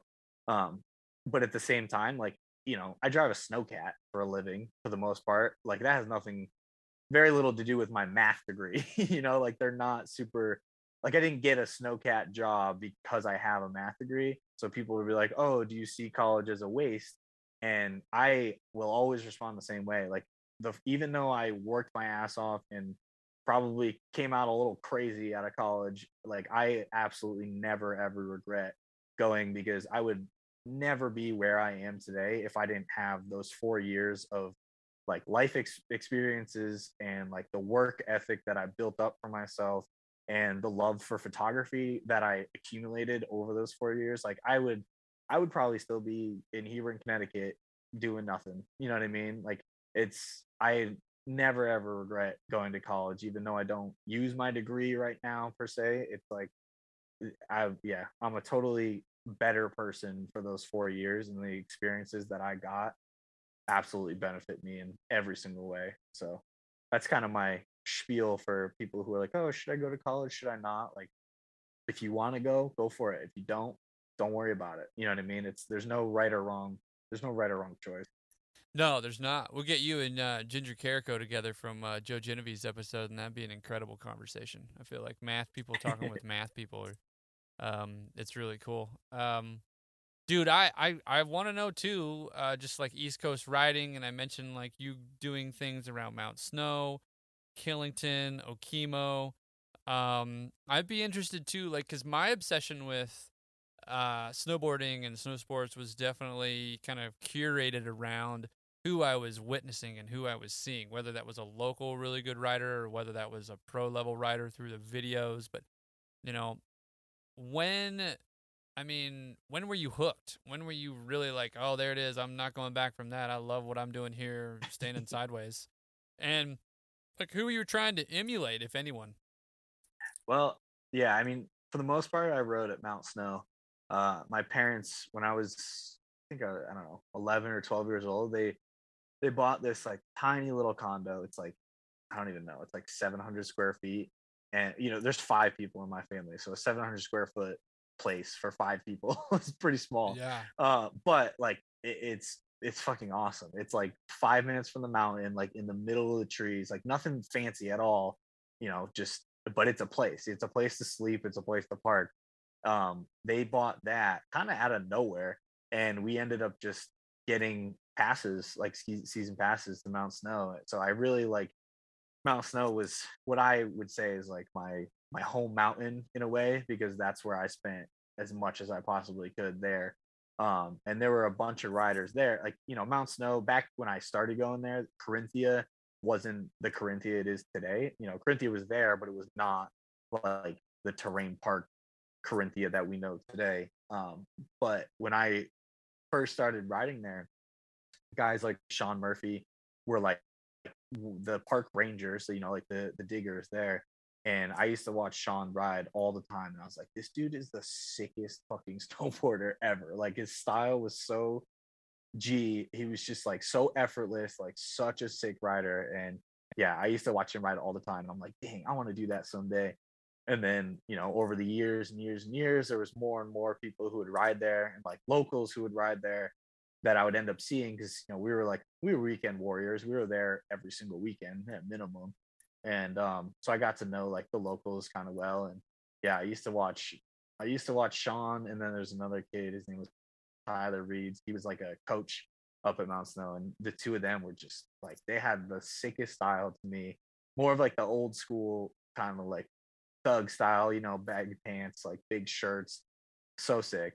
So on like a local level, those two were like my idols. And then like movie idols, like famous people like Torstein Horgmo, absolute favorite snowboarder ever, like for sure. The old Torstein and his old videos were like my absolute favorite videos ever. He was such a sick rider. He still is a sick rider. Like, his style, that was me. I had the yellow DC pants, like the baggy yellow DC pants, the fucking Nice, like Torstein kit all day long. I was like, damn, Torstein is the sickest dude ever. Yeah, those were my biggest inspirations, like local, and then on like a more famous level. And I actually watched Torstein ride because Mount Snow held the Dew Tour. I don't even know what year it was, probably like 2008 or something like that. They had the Dew Tour there for a couple of years. And I remember Torstein was there riding like the slopestyle course, and I saw him in person. This was like after years of being like, dude, this guy is so sick. Saw him ride in person, was just like, complete fanboy. Was like, holy shit, this dude is so sick. I actually have his signature, his autograph, like on my goggles, and I still have those goggles. They're like fucking the shittiest goggles, but I have his autograph on the back of a pair of my goggles that I still have to this day, because he's just idol, complete idol. I want to jump into our next special guest question. It's from Brandon Dodds. Brandon Dodds was episode 1 on the Blade Dive, and he's been a big supporter of the show, and he's a huge advocate for the future. I just want to throw that out there. But I will play it for you now. This is Brandon Dodds' special guest question for you. Here we go. Hey, Tyler, how's it going? Welcome to the Blade Dive. Parker, thank you so much for asking me to have a guest question on here. So my question is going to pertain to training, and I know we've been talking about it a lot, and Parker's been talking a lot about it in recent episodes. So I'm curious of just like what kind of a learner you are. Everyone has different learning styles. Some are hands-on, some are visual, some, everyone has different styles. So I'm curious, as a third-year operator up and coming, for the person who's sitting in the passenger seat with you, what would be the most beneficial way for you to learn? Is it coaching you through it? Is it just showing you once and letting you go off and do it yourself? As an operator who's trained several up and coming operators and still is and has a passion for it, I'm curious as well, just to help my process, what benefits a third-year operator as far as learning the most and getting the most out of each training session. Stoked you're on the Blade Dive, and it's cool to see guys like you, up and comers. I think it's really cool that we got a third-year operator on here. We've heard from so many experienced guys. It's going to be cool to hear your insight, and I hope you stick with this and it goes a long way for you, man. But best of luck and peace out, guys. Thank you. That is an awesome question. I'm really glad he asked that. I think, to answer very blatantly, I think I'm a very hands-on learner for myself. So I think the best way I learn is for someone to be like, hey, go do this, and then I go and do it. And if I don't do it right, or I don't do it to my liking, then I just keep trying. I think when I first started running a cat, I mean, I had zero experience, like literally zero experience. I'd never even stepped foot in a Snowcat before my first year. So in the very beginning, it was more of like, what does this button do? Like, how do I drive straight? How do I turn around? How do I use, you know what I mean? So that was definitely a more like, I needed someone there being like, push this button, do this, do that, just to kind of learn how to use the machine. And then as I developed that skill, it was more of a like, okay, now that you know how to run the machine, like go groom this trail, or go build this takeoff, like, for just like in the rail yard or somewhere where it's not actually important. That's where I learned super well, by just kind of like being like having the opportunity to go and try and mess up and try and mess up and try until I finally got something where I was like, okay, this is like halfway decent.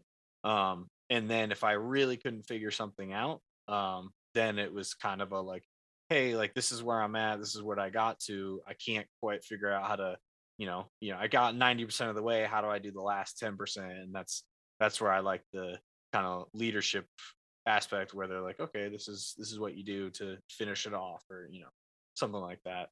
But yeah, for the most part, I think I definitely learn best by trying and failing and just keep trying.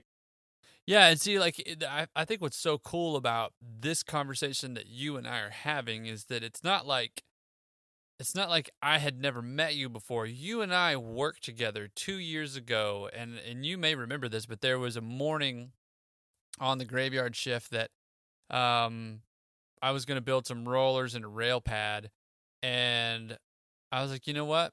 Fuck it. Do you want to build the rail pad and the shit that goes with it? And maybe I'll be able to drop in. And you were like, yeah, dude, yeah, absolutely. Like, let me at it. And yeah, dude, remember. The way that I was the one that was like, well, I got these rollers done and he's still working on this over here.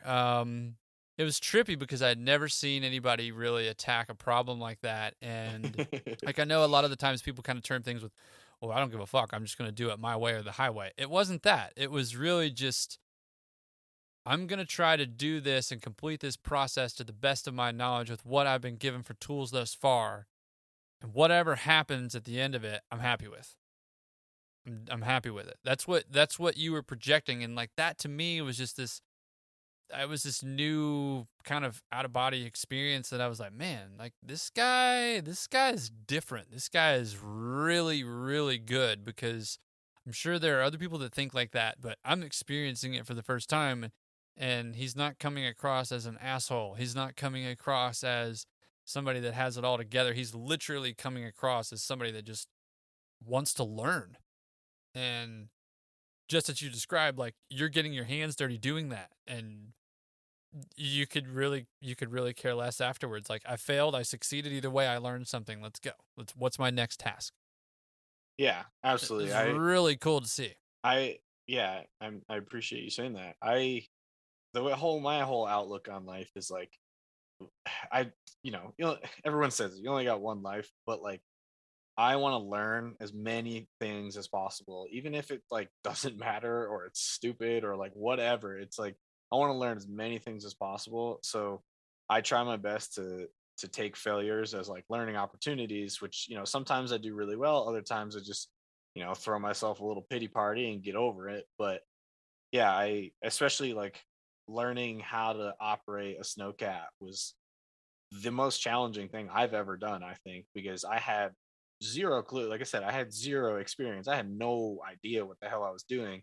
The only thing that gave me some sort of success in the beginning was that I've been riding terrain parks. I'm 20, how old am I? I'm 25 years old right now. I've been riding terrain parks for 20 years, so it's like, even though I'm kind of on the younger side, like I know what everything is supposed to look like in a park. I've hit everything from tiny little small features, beginner features, to 80, 90 foot jumps. I kind of know what everything's supposed to look like. So when I was first learning like in a Snowcat, it was like the determination to be like, okay, I can't physically do this because I don't have like that skill set yet, but I know what I want it to look like. And I kind of saw that as like okay, I can't do it right now, but I'm going to try my best. And then tomorrow night or next week or a month from now, whatever, when I go back to doing that exact same thing and I have more of the operating skill down, I'll be able to get closer to what I have, that like that vision in my head of like, okay, this is what it's supposed to look like, because I knew what it's supposed to look like. And that's kind of how I still do that now. You know what I mean? I've only been running a Snowcat for 3 years. I don't have that much experience, but I know what things are supposed to look like.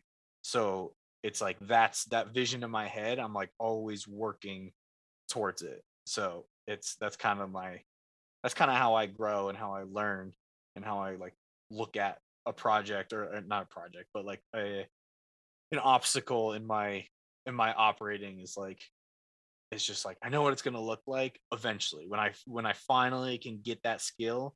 That's what it's going to look like, and that's kind of how I always think about it. Yeah, but I feel like that's quintessential for the whole process. It's kind of like putting the cart before the horse. Maybe that's the bad analogy. I don't know, but it's kind of like putting the cart before the horse. If you're the person that's literally going, well, I can do it, and I know I can do it, and you don't really know how to do it, but you're having a crack at it, and you're having a go at it, and you're not necessarily putting the emphasis on what your process for learning is like, and you're more focused on the finished product, and the finished product maybe takes you longer to get there.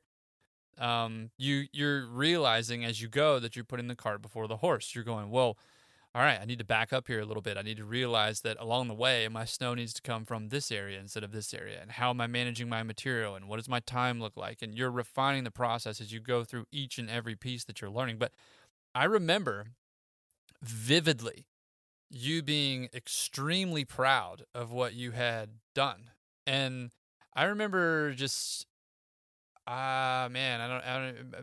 the best way, it was kind of like,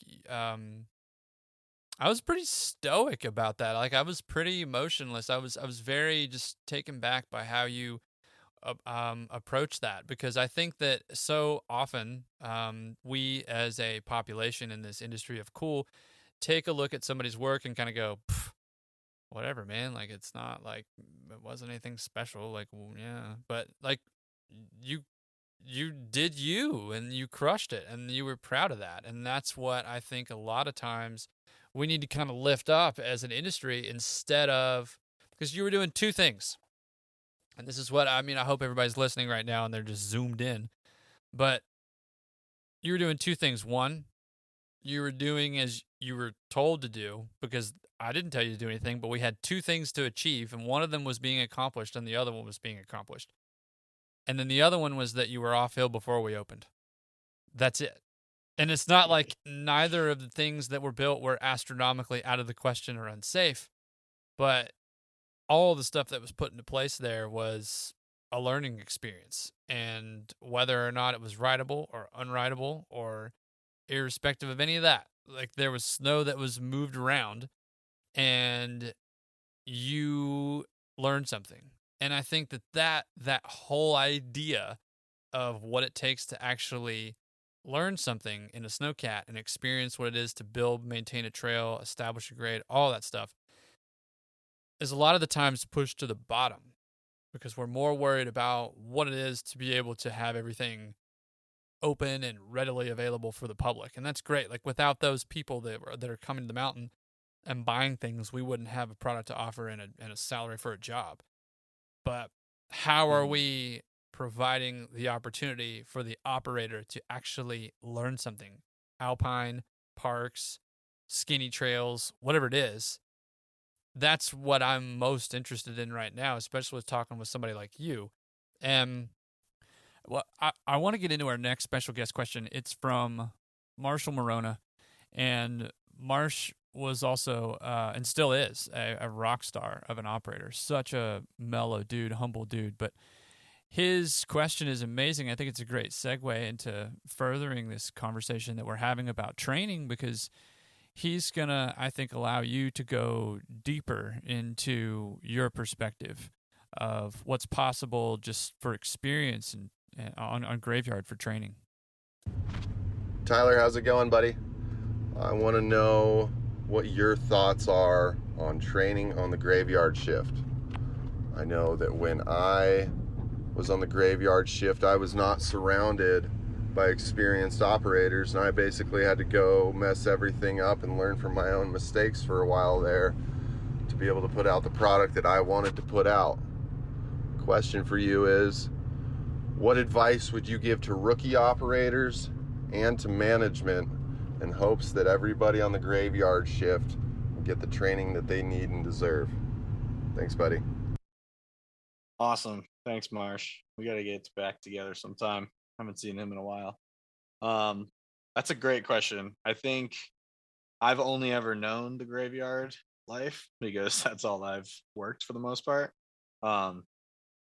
So I think, yeah, it's definitely hard to learn on Graveyard when you don't have kind of like the hands-on from a lot of the people on swing. I think, at least the way it seems like to me, is that like most of the swing guys are more experienced, and Graveyard is kind of like more the rookie territory, and it definitely makes it challenging when you can't just be like, hey, what does this button do? There were plenty of times where I like accidentally hit the like blade float button, and I was like, damn it, like, why is my blade just stuck on the ground? Like, I didn't know why, and it kind of sucked. But I think having other strong operators on a Graveyard crew is super important, and thankfully we had that.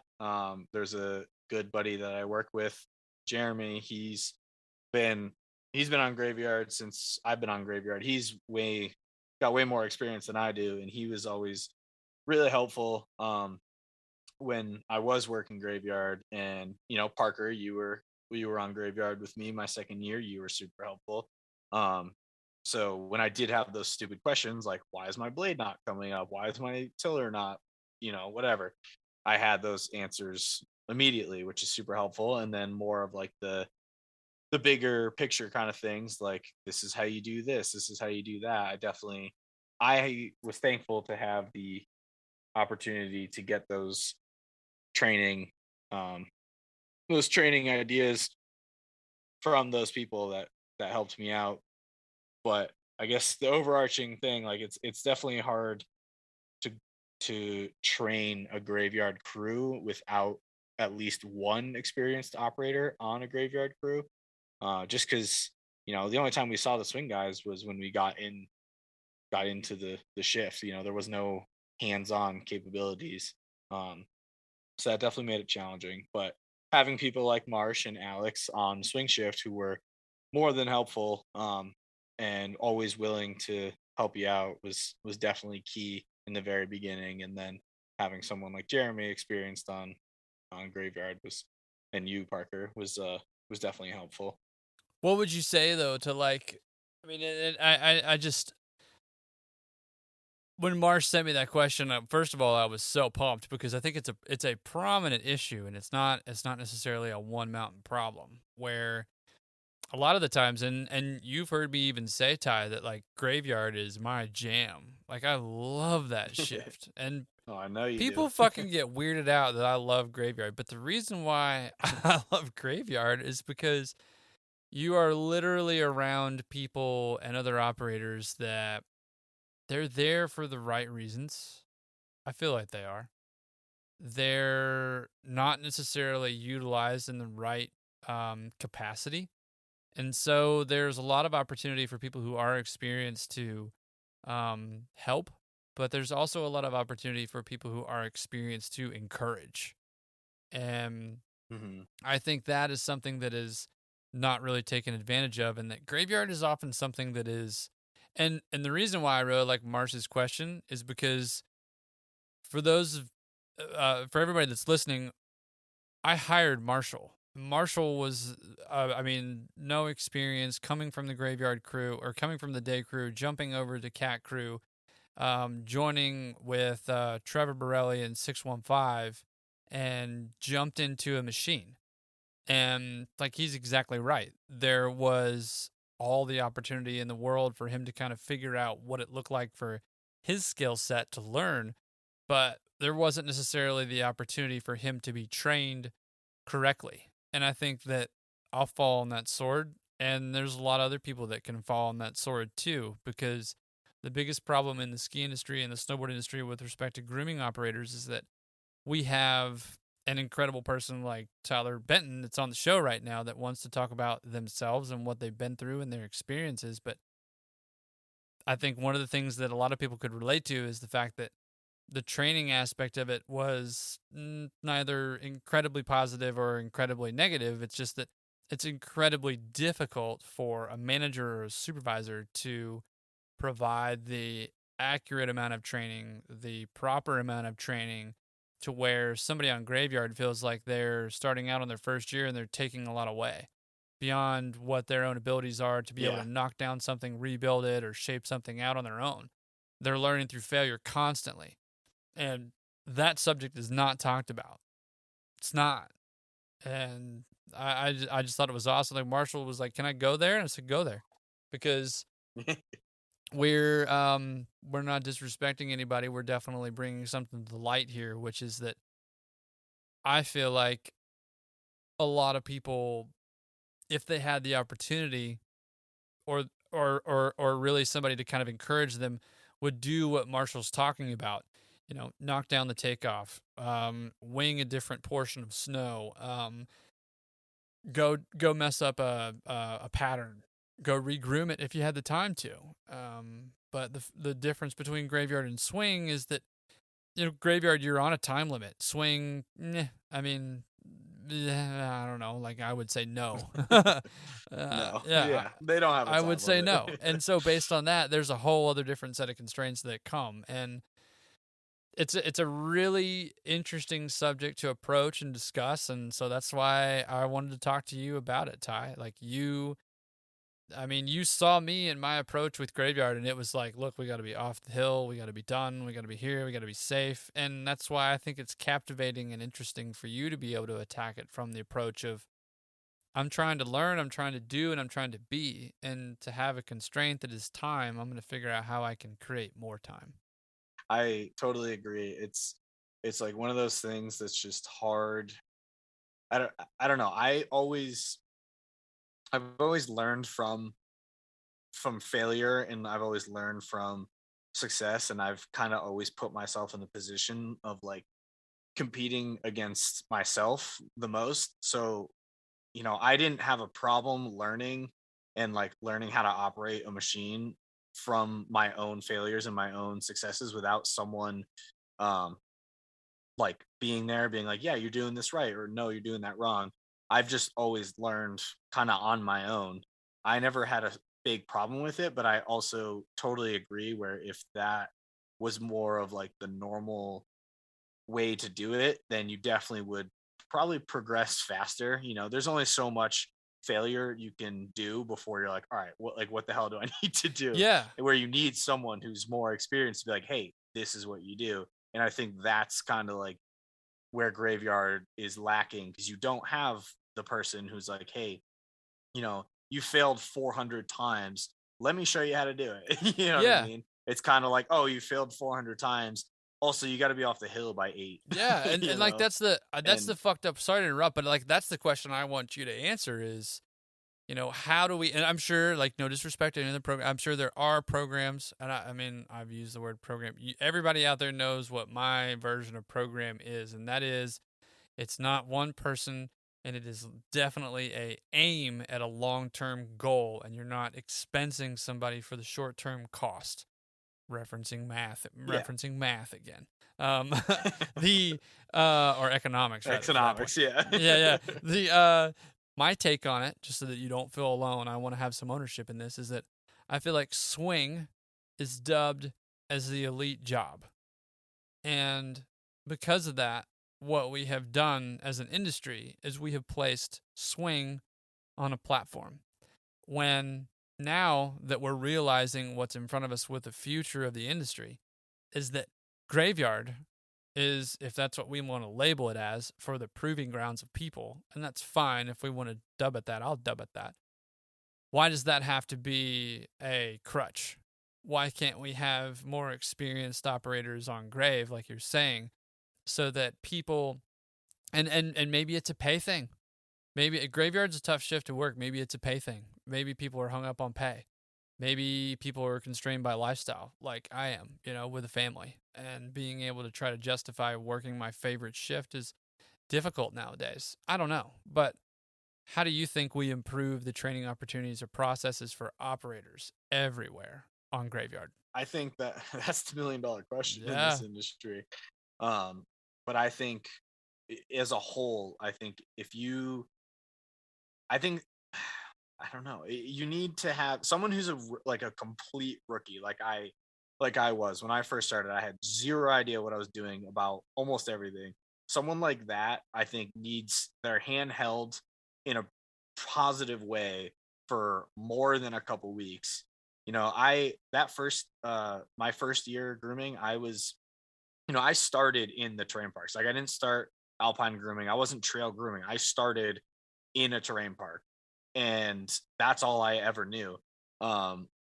And that first winter, after, I don't know, a month maybe, I was thrown into like full Graveyard schedule, and there was only 2 of us. I don't know if you knew this, Parker. There's only 2 of us on Graveyard. It was me and Jeremy, my first winter, just the 2 of us. And obviously we can't both work every day. So there was 2 days a week.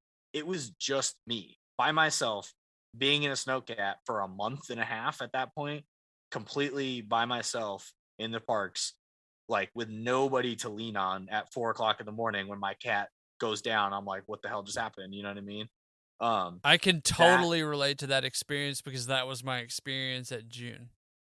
I will say this though, like a lot of programs out there kind of have, I would say, either a similar or a very close situation to what we have both endured. And because of that, I will say that there are a lot of norms that have been established. And so I think for an industry as a whole, I think it's not very uncommon to have people that are out there doing things solo. So I don't think you're alone, and that I'm alone, or that I was alone in that experience, but it can be very daunting and intimidating. I will agree with you. Yeah, absolutely. And I had no idea what I was doing. So it's like, dang, I want to do a good job, but I don't know what I'm doing. So I think going back to like Marshall's question and everything, and like what you were talking about, I think a good way to to kind of improve on that training is to really like spend the time with someone who's that much of a rookie, where like, you know, I'm messing up buttons. Like I don't even know what half the buttons in the cat are doing. Like if you're at that point, I think you need to have enough time where you can get someone comfortable with actually operating the machine, understanding the machine, like what it's doing, and also being able to like groom a trail and maintain a trail at night and stuff before they get put onto graveyard, if you don't have those experienced operators on graveyard who are willing to put in the time to help you out. And Marsha was like, hey, go build this rail takeoff while I do literally everything else. Just you do this. You know what I mean? He was like, I'll take care of everything else over here. You just do this one thing, spend as much time as you want on it. And like that was super helpful for me because I could rely on him to be like, okay, I don't have that pressure of like, I need to get this stuff. I have to get this done, this done, this done. It's like, I have this one project to focus on and I can figure it out and I can like work on it. And then, you know, half an hour goes by and I'm like, hey, Marsh, like, can you come look at this? Like, how does it look? And then he's like, oh, you know, little kicky, little long, little wide, whatever, like work on that. And then I'll fix that while he's like doing everything else. And that was like, that's really like, I think we need that, but for like a longer period of time until someone's really comfortable doing like at least like the minimum of what's required in maintaining a terrain park every single night before you get thrown into a graveyard shift, if you don't have that support on a graveyard shift. And again, that's where I'm grateful and thankful, because I had Jeremy on the graveyard shift who knew all these things. And like, he was the exact same way. He's like, hey, Ty, like spend all night redoing these 3 takeoffs on these little rails or whatever, and he'll do everything else, you know. And that was like super, super beneficial for me, because I could really like focus on what I'm doing and learning like, hey, this is how you groom, this is how you do this is how you do that, while not having to worry about like getting all the other shit done. And I think we need that kind of idea just for a longer period of time, so that it's not so much pressure when you just get like dumped into a graveyard. Like, yeah, good luck. You know, you got 8 hours before the mountain opens. Make sure everything's good to go. Like that's a lot of stress and a lot of pressure for someone who's not super confident in a machine, you know? Oh, it's heavy. I want to respond with kind of a question / statement. I feel like a lot of times that the fact that experience is not given to Grave, as far as another employee that's there that has more experience, that maybe has the aptitude and the empathy to be able to plug in and relate to people and sit down with folks and have a conversation. I remember having a conversation with Tyler Lincoln Goodman for, I mean, what seemed like probably 30, 45 minutes. That was awesome because I got to know the person. And I think that's where kind of the disconnect is in the industry, is that, you know, so often more than not, people are just obsessed with what's in front of them instead of what's beside them. And what's beside them is the person that they're training. And so that conversation can definitely be beneficial to the individual that's learning, because you never really know what they're going through. And I think that's that right there is something that you cannot put a price on. And that's my other point. I think people, as far as whether they're ski resorts or their companies or their contractors, can't really grasp what it is to pay somebody well enough to be able to put somebody in a situation that can train people. Or they want to kind of put training as this like a low-level scenario, versus where like the head builder or the person that can do everything is deserving of this high pay wage. Maybe I'll throw in the caveat, Ty, and you can weigh in on this, but if we have somebody that's being paid a bunch of money to be training folks, then if we're training people and the turnover is there and we're seeing the bullwheel turn and folks are leaving and going elsewhere, you know, I think you'd probably see resorts and companies and places and people say, well, where is our ROI there? You know, what the fuck is up with that? Because we've got people leaving that we've invested in and they're not sticking around. And I personally think that that's a testament to what's happening, or what would be happening if you invested in something like that and developed a program that I believe should be centered around more than one person. It should be 2 people or more. But if you had that type of scenario where people are so stoked on learning and so excited about learning and their skills are progressing so far that they've reached their ceiling, the company should be okay with them exploring further horizons on what they could go and do, you know? And in this industry, in some places it's probably accepted, but I feel like a lot of the times what I have run into from my personal experience is that it's like, well, he left. Great. And then in some instances, it's been very few, but there have been some really cool leaders that have been like, great, man. Like, how can I help? Jeremy Cooper being one of those. But it's interesting to me how we kind of separate, and this is where I guess where I'm weighing in from your take on Marshall's question, which I think is incredible. The amount of attention that we place on training is minuscule compared to the amount of attention that we place on the aesthetic of what is the priority, and that's sometimes the photos you build or the marketing campaign or platform or whatever that image is that they're trying to project. Instead of if we were to shift things and go, well, why can't we split the two? Why can't we have experienced operators on swing and experienced operators on grave? And, I guess my question to you, Ty, would be, riddle me this. How do we do that? Because the attractive shift is swing. Yeah, again, good question.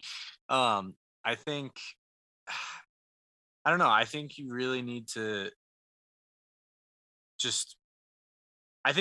okay, I guess where I'm saying is, bringing in, like you said, like bringing in someone to train a lower level operator or whatever, and then having that operator just leave the next year. Like you said, like, where the hell is the ROI on that? There is none.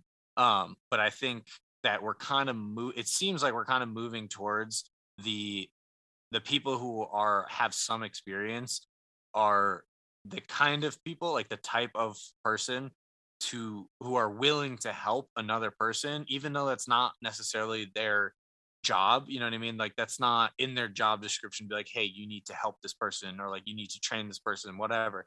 They're good fucking people. You know what I mean? Like yourself, you helped me, you helped Eli, you helped Tyler Lincoln Goodman. Like, you have those people who are willing to help, not because they're being paid to help, but because they want to help and they want to have a better park. They want to have a better mountain. They want to have a better structure between everybody. And that's where I think, like, Graveyard over the last couple of years, we've had more or less the same people working over the last couple of years. And we've just become like a really close group where we're like, like, Jeremy's not helping me because he's getting paid more or anything like that. He's helping me because he wants a sick park and I want a sick park, and I can't get to that level that I want to be. So he helps me get to that level. And, it's the same way with like Eli, like, it's the same way. Like, I want to help Eli because I want a sick park and he wants a sick park. It's just kind of like works down the ladder that way. And I think that's kind of where it doesn't necessarily need to go, but I think that's kind of my favorite way of people learning, is like the promotion within the departments and, paying the people what they deserve, or at least, trying to pay them what they deserve. And, happy employees make for an awesome mountain or an awesome job, like anywhere. It doesn't matter the field you're in. If you have well-paid employees who are happy what they're doing and they're happy about their situation, you're automatically going to have a better business than someone who's not happy. And that, I think, is really, as difficult as that may be, like with budgets and everything, I think that really the ROI on paying people more money in each department is more than what you're going to spend on some stranger coming into the mountain being like, hey, here's how you build a jump. It, like that you're tugging at my heartstrings right now, man. That's I don't want to like misconstrue that, because that's obviously super important. You know what I mean? Like, having people come in and be like, hey, this is how you build a half pipe. Like, that's super important. You know what I mean? Like, you need to have that kind of stuff, but have the guy who learned from that guy help out the other people in the department. Yeah. You know what I mean? Don't just have it be like, hey man, like, this is how you build a 60-foot jump. Peace out. and then that's the only person who knows how to build a 60-foot jump. Yeah. It's like, no, you know what I mean? Like, teach the guy who's below you. Maybe they're not going to be building it, but at least help them. And I think, again, that's where I got lucky. I feel like, where, like, you know, Marshall had so many, like, he's got a lot of talent, and he was like doing all this crazy stuff. And he's like, yeah, this is how you build this. This is how you do that. This is how you do this. And like, was I actually, you know, doing those things for the parks at the time? No, I wasn't. But like, he was helping me. He was passing on the information that he had, that he learned from other people, passing it on to me. And now I can pass that information on to other people within the department. And I think that kind of like camaraderie and that kind of learning is way more beneficial than just, like I said, than just having some stranger come in and be like, yeah, you know, I'm a big shot, I know how to do this.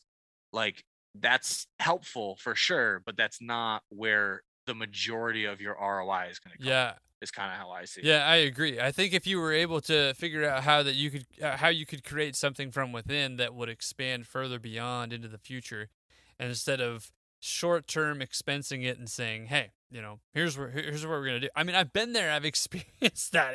It doesn't work. I mean, I've invested in that myself as a leader, and I can attest, like, that shit does not work. And there are so many people that I think they can attest to that as well. I think that investing in what's in front of you locally to promote from within, if it fits. I mean, if it fits. Yeah, absolutely. If it absolutely fits, then it works. Great. If it doesn't, then so be it. But, you know, there are people's lives we have to think about too in all of this. But I think as far as the training and everything, that it's being present is so important. And I think taking an interest in people and who they are and what they're all about is just as important too. You know, when you start treating people as numbers, it just doesn't jive. I completely agree. If I can just say one more thing on that, I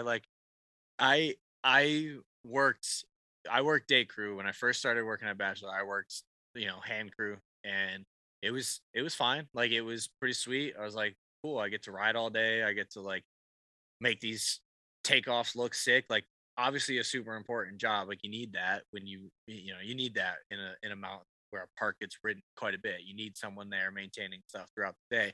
But from that first winter, I worked in the summer, and that was where Alex Storjahan and my relationship kind of like started, I would say, because he was like, Dustin, manager Dustin was like, you know, we have this guy who's pretty hardworking. That's me.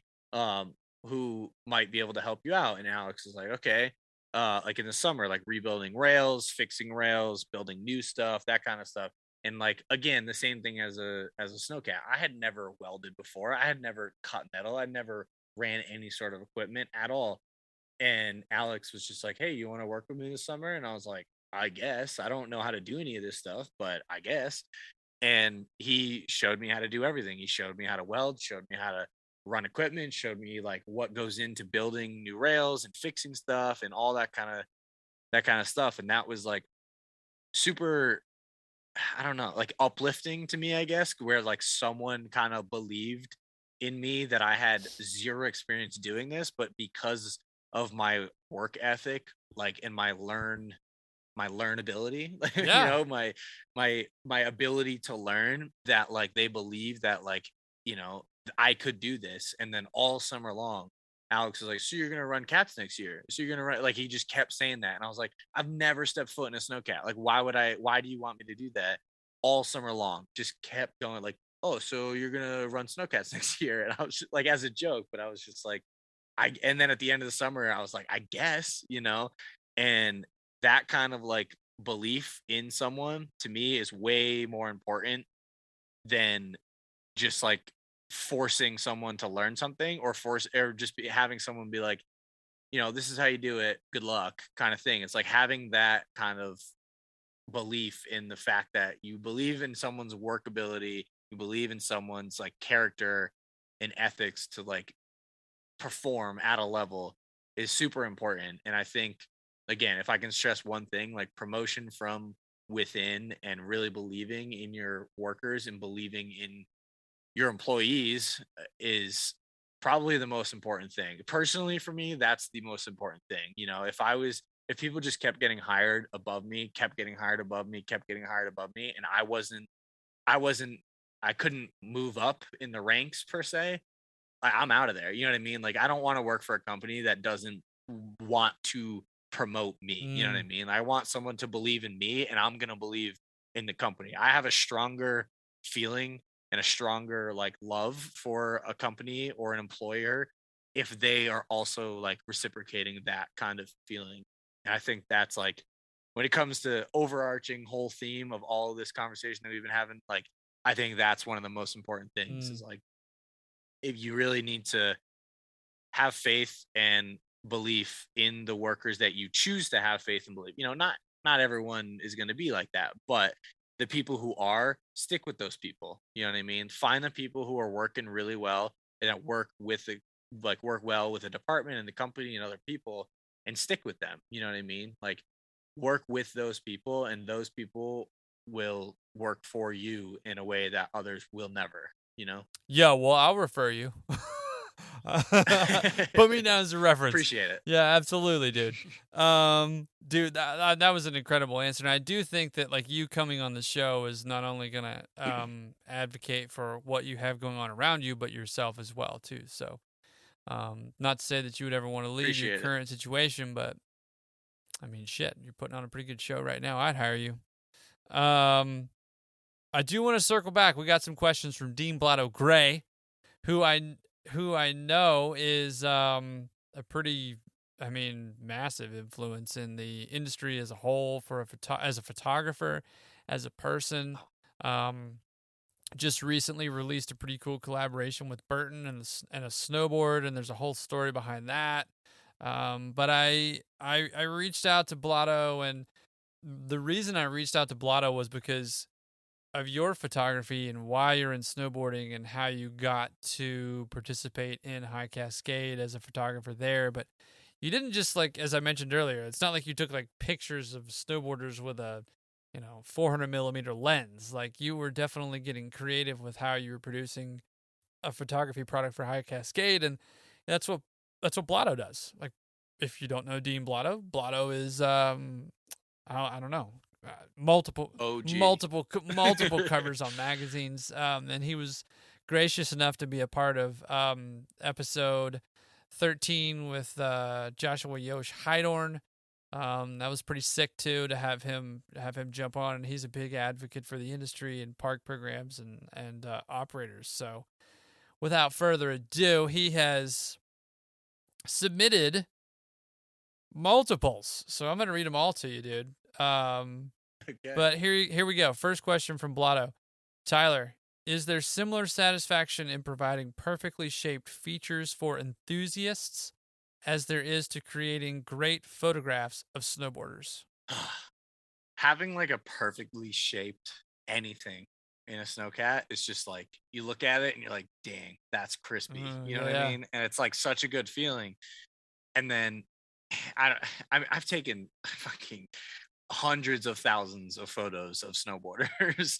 So I can attest that is the exact same feeling when you get that one photo. And I have one photo in my mind of one of my best friends, and he's insane snowboarder, Dave McCarthy, shout out. He psycho snowboarder, so good. I have this one picture in my head. As soon as I snapped the picture, I was like, this is the best snowboard photo I have ever taken in my life. And I looked at it and I was like, so good. And I feel like those two feelings are very, very similar, where it's like you build the perfect jump and you're like, dang, I can't wait to see people hit this and have fun and just like be super, no matter what they're doing. Straight air, if they're having fun, awesome. Fucking some crazy ass spin flip thing, whatever, having fun, awesome. Same way with a photo, like a great crispy photo and a great crispy jump or rail or whatever, same feeling. Awesome feeling. Sick. I'm gonna keep rattling through them here because they're pretty dope. Go through it. Tyler, is there a ride-along program? I feel like most have no idea the number of levers and controls to operate these machines. I don't know if there's a ride-along program. We don't have one at Bachelor. I think it'd be sweet if we did, because I totally agree. I didn't know how complicated a Snowcat was until I looked inside and I was like, what the fuck? There's so many buttons and everything. Yeah. So that would be pretty cool. Tyler, how sketchy is the winch cable for real? If it snaps, are the Snowcat operators in harm's way? I can't attest much to this. I haven't winched that much stuff. This past season was really my only experience winching. And I didn't think it was super sketchy, but I've heard stories that it's super sketchy. I was pretty safe, just strapped around pretty fat trees and everything. And I wasn't too concerned, but I can definitely see how it would be sketchy if a cable snaps or your strap snaps or whatever, and the cable that's under a shit ton of pressure just comes flying at you. Yeah, that would definitely be terrifying. Full tonnage cable snap, look out. Yeah. Yeah. Tyler, how much further can modern snow grooming equipment evolve? Are we maxed out? Can design usage refinements be made, or anything of the like? Anything's possible. If we could fly to the moon, anything's possible. We could get to the point where we're sitting in an office remote piloting a snowcat. I wouldn't doubt that. You know what I mean? I don't want that at all, but I wouldn't doubt that. So I think really anything's possible on that sense. Personal note from Blotto. He says that they need to tint the windows on the Snowcats. It says that that shit annoys me when I see homies getting burnt or fried. He says his question is, do they tint the windows straight from the factory nowadays? I mean, we run Park Pros, so ours are all come tinted. I have a love-hate relationship for the tinted windows. I do too. Let's just say that. I do too. I have really fine eyes, like blue eyes as a ginger, and so I appreciate the tinted windows, but it fucking sucks at night. Yeah. Early morning, man. Flat light sucks. So bad. Last question for Blotto. Are riders sometimes annoying when they're trying to explain what they'd like to have in the terrain park? Yeah, just blunt answer. Straight absolutely. Yeah, I think some people just have a very unrealistic expectation of like what's possible in a snowcat, but then also what's like maintainable. Anything's really possible if you really want to put your mind to it and you really want to take the time and effort and everything. You could probably do just about anything, but what's maintainable is a completely different story. And I think that's where that difference between the two is really where people are like, oh, let's do this crazy thing, and you're like, yeah, it'd be cool for about 30 minutes until it gets trashed, and then we're never going to be able to maintain that. So I love the creative thought process of the rider, though, and that's why I mean, like, you strip away everything else. You take away the chairlift, you take away the marketing, you take away the amenities, you take away the fancy snow removal access of it all. Like, people are still going to figure out a way to go up the hill and then down. Like, they just are. Like, that's the whole thing. And so that's why I love that people are still weighing in on what they'd like to see in the park. But absolutely, like the famous saying goes, jibber's gonna jib. Jibber's gonna jib, dog. Yeah, totally. But I remember those conversations vividly. You should do this. Huge shout out to Blotto contributing at the last minute. You are a G. Thank you very much. Yes. That has been one relationship that I have been just honored amongst others that have contributed to the podcast, but super cool. So thanks, Blotto. Huge inspiration for me in snowboarding. I just picked up a recent photo book that him and Pete Cirilli from Benton in Vermont put together, and it's freaking so sick. Such an awesome photo book. So I've got our next special guest question for you. It is from Dustin Smith himself. I'm pretty excited about this one. Big fan of Dustin Smith, so I will go ahead and play. He's got two questions for you. I'm going to play the first one now. Tyler, I got a would you rather. Would you rather have to groom boilerplate ice for a week and be able to climb? Or have to groom everything on downs because it's been snowing so hard you can't climb anything? Oh boy, that is tricky. That's a tough one, man. I really have to think about that for a second. I mean, we've had many of both of those situations at Bachelor. I think, yeah, I would say if you can climb the run that you're grooming, then I would rather climb and drop downs than deal with the sheet of ice that I've seen at Bachelor, because no matter what you do with that ice, it's your till is never coming out good. No matter how slow you go, no matter how fast your till is running, like no matter how much your blade, it does not matter. The groom is not coming out good. Whereas if you are able to climb the run that you are also tilling down, I think you can at least get a good product after that. And to me, that's what it's all about, like having a good product for ski the next day. So I would have to go with climbing and dropping downs. Only if you can climb the run that you're trying to get up. Because there have been many times where I've had to go fucking halfway across the mountain just to climb up and drop one down. That sucks. I do have another question from Dustin Smith. I will play it for you now. At this point in your career, what does progression look like to you? What keeps you motivated to get into the operator's seat every night? That's another good question. I think what motivates me and what progression looks like, I think are a little bit different. What motivates me is the ability to eventually someday be able to do almost anything that I want to be able to do. You know, like I was saying earlier, I have a vision in my head of what I want something to look like.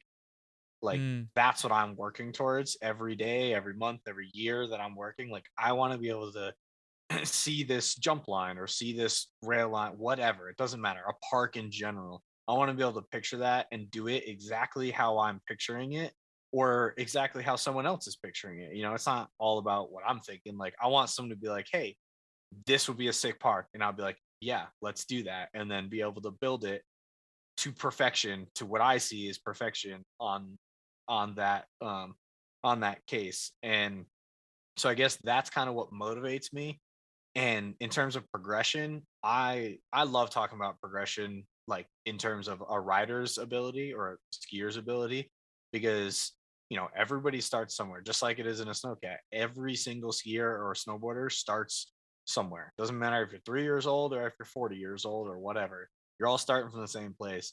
And if you don't have those base lower features, or in a terrain park specific, if you don't have those smaller features or those easy, comfortable, non-threatening looking features, like how do you expect anybody to progress in that kind of instance? And that's really, I get a lot of motivation from that, because I love watching people progress. I love seeing people, you know, like riding through a park and hitting, you know, in the ground ride on flat box and being stoked about it. And then like a couple weeks later or a month later or whatever, they're like doing a board slide on it. Like that's, to me, that's awesome. And that's what building parks is all about to me. Like, yeah, 60-foot jumps that are sick, that people are doing crazy like jumps and tricks and shit off. That's awesome. Like awesome for them, because that's also progression. But to me, everyone starts from somewhere. And if you're not getting a good, solid foundation and you're not comfortable in that progression from the beginning, you're never going to be hitting those 60-foot jumps. So to me, like that little stuff and like that base foundation is so important.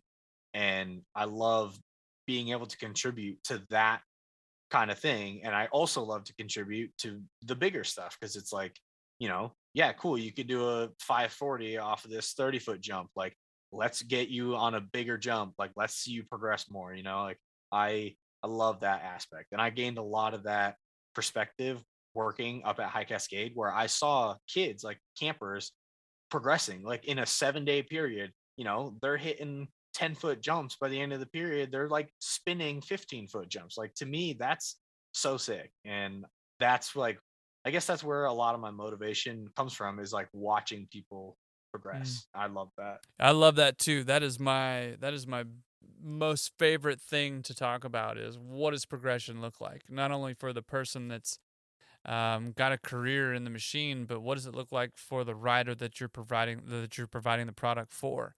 And so how do the two relate? And that is that's another $1 million question too, is that how do we keep people in the seat and behind the sticks producing things that are favorable, or I would almost call it like a necessary asset to those who are trying to progress at a rider level. Like, how do we do that? That's so hard to. I feel like that's the $1 million question, because you can't really find people that are motivated to be a part of the smaller features. Everybody wants to be a part of the bigger features. Oh yeah, definitely. And People, yeah. I mean, I have some gripes against that, and yeah, I've only, like I said, I mean, we all know I've only been doing this for a couple years, but the people who think they're too good to be building smaller stuff, to me, it doesn't make sense, you know? Like, I think building smaller shit is so much harder. You know what I mean? It's like, yeah, you have to be way more delicate, way more precise with everything. Like, I don't know. Yeah, I totally agree with you on yeah, that. you heard it here, folks. Tyler Benton, 3rd-year operator, stoked on building the small stuff. Massive advocate. It's important, man, and it is a $1 million question too, and I think that breaks down too to proper training and getting people motivated to build those small things and having a bit of buy-in, and if we want to call it owning the zone, we can go there too. But it's pretty. You can't miss on that mark. I think that um, the larger surface areas, you've got, I wouldn't say more room for error, but you've got more room to move around as an operator, and so it's a little bit less intimidating versus where the smaller things are just, oh man, the littlest, most intricate mistakes can make the biggest difference, and that can happen on the big features too. But usually you're not. I would hope not. You're not asking your inexperienced operators to go out and build and groom the largest features in the park, but unless they've been properly trained. But I do want to ask you this, Ty. Like, what do you think defines you outside of the snow industry? We've talked a lot about who you are within the snow industry, what it means to be a part of the snow industry, how you've gotten to where you are, but we've talked a little bit about photography and all that and what it encompasses. But what defines you if you were to strip away some of those layers outside the snow industry? I don't know. I think I, in terms of like hobbies and passions that define me, I'm super into just being outside. I love being outside. I love seeing what the world has to offer, and that again was a huge part of the reason I decided to stay out in Oregon, because Oregon is, and just, I mean, the West Coast in general is just way more than I ever saw back in Connecticut. You know, we had good leaves and and stuff like that, but like out here, there's mountains and there's deserts and there's like huge forests and all that kind of stuff.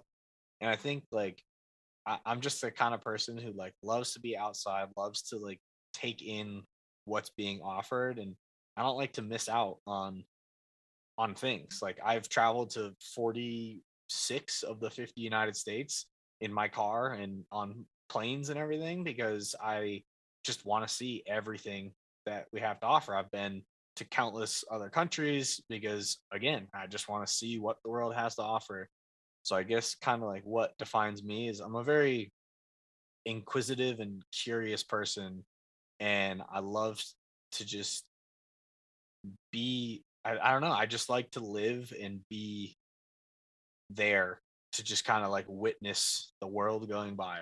As silly as that may sound, I love to just kind of see how the world goes by, and love to see like what I can, like all the beautiful areas of the world is really like my life goal. Is like, doesn't matter what else I'm doing, I just want to be able to appreciate the fact that like we're living, we get to see all these things.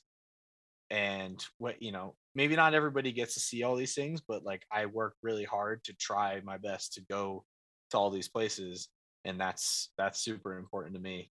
I don't know if that really answers the question of like who I am outside the snowboarding industry, but I'm just kind of a person who just wants to do as much as I can before I can't do anything. You tend to, from what I understand, approach things from a little bit more of a whimsical thing, or a sight or a lens, where you're approaching things very much in the moment, and it's almost maybe a bit surreal, and you want to experience the things of life for what they are. Maybe the best way to put it is that you're not trying to take a picture with a camera so that you can remember it, and that you're looking at life through the lenses of your eyes, so that it's just in that moment.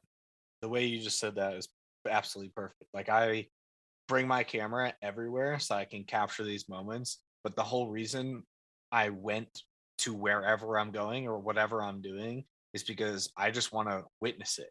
You know what I mean? If I get a cool photo, that's awesome. If I don't really care. I just want it to be there. And having a camera and like being a photographer, quote unquote, is like my excuse kind of to like go and do these things. You know what I mean? Like people idolize and dream about like traveling and stuff. And I kind of take it in a sense that like I'm doing these so I can get a photo, but really like we're gonna get deep, like deep down, it's me just like I want to go do these things, and this is my excuse because I may be able to sell this photo. I may be able to like use these photos as a marketing campaign to get me other jobs or like that kind of stuff. I kind of like look at it in a business aspect, but like really, I just want to go see some cool shit. And I kind of like try to make it work both ways so that I'm not just like, spending money to go see cool shit. I want to try to get a little bit of money back on that kind of stuff. But yeah, I don't know. I mean, again, we're going to get real deep here. I got a list on my phone of every time I see like a cool photo or something of a place that I'm just like, that like brings me chills or like really, really sits with me where I'm like, this is beautiful. I write it down on my phone, or I do so much research trying to find like the location. If it's like not tagged or whatever, I try to find the specific spot and I write it down. And it's like, I mean, Parker, I'm talking like hundreds of I was going to ask how many. And hundreds of different places, but I'm making it like a goal, not necessarily a goal, but more of just like a lifelong. Do you put the places that are achievable at the top? Like, I mean, I'm saying like, no, because everything is achievable in my eyes. I don't care if it's in fucking the middle of nowhere in Russia. Like you want to go That's there. just as achievable as Canada. Gotcha. You know what I mean? Like it doesn't. And I use that list as a way to like center myself and kind of realize like this life is worth living for these reasons. You know what I mean? And like again, going real deep, like I've been through some hard times where I've just like been real sad, real depressed, not really wanting to be around. And I use this list as a way to just kind of push myself forward, keep myself positive, keep myself going in a sense that like, I don't want to die before I see this beautiful scene in Italy. You know what I mean? And I actively work towards these things. Like I'm crossing shit off my list every month, Fucking awesome. Right now it's just local stuff for the most part. It's like, I want to go see this sick waterfall in Southern Oregon. It's only a couple hour drive, not a big deal.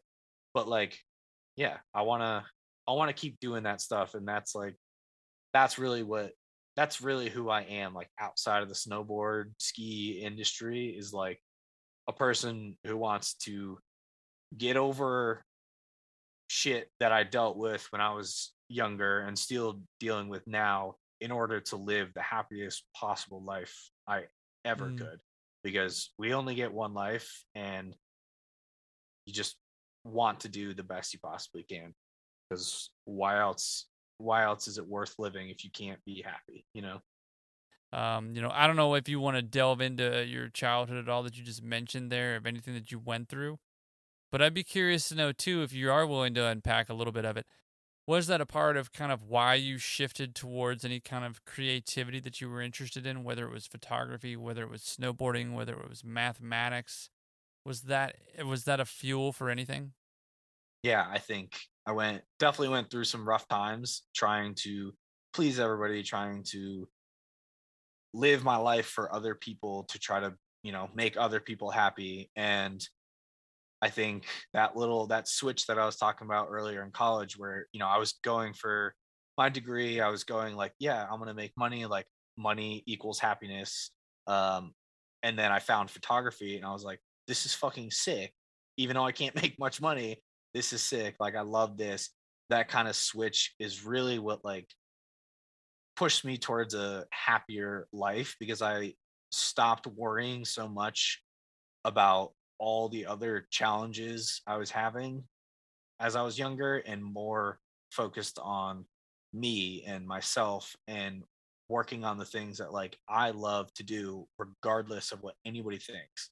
And like I said about like when I moved out here, I called my mom and I was like, hey, I'm staying out here. Like that was huge for me because that's not something that people from Hebron, Connecticut do. They don't just get up and leave and go to Oregon. You know what I mean? And that was like a really big stepping stone to me kind of pursuing like, fuck it. Like, yeah, I have a math degree. I have an economics degree. I can get a job in finance. I can do those kind of things. But right now, I love photography. I love mountains. I love snow. I love snowboarding. I want to do those things right now. And that's kind of like what propelled me to go out here. And like, I'm just continuing on that path. Like, I'm doing the things that make me happy and not doing the things that don't make me happy. Like, I'm a very blunt and honest person. Like, if someone pisses me I off fucking or love that someone does about something I you. don't like, I let them know because I don't have fucking time to deal with people's bullshit. You know what I mean? Like, if you're gonna beat around the bush, you're not gonna be honest with me. You're gonna have to be upfront, whatever. Like, I'm gonna let you know because I don't fucking live for you. I live for myself. And if you know what I mean, it's like it's probably a pretty aggressive way to say it, but but I don't. I don't care. I've learned to just not care what other people think. Like, I don't give a fuck what other people think because what you think about me is your business. That's not my business. You know what I mean? My business is to live happy and do the best I can.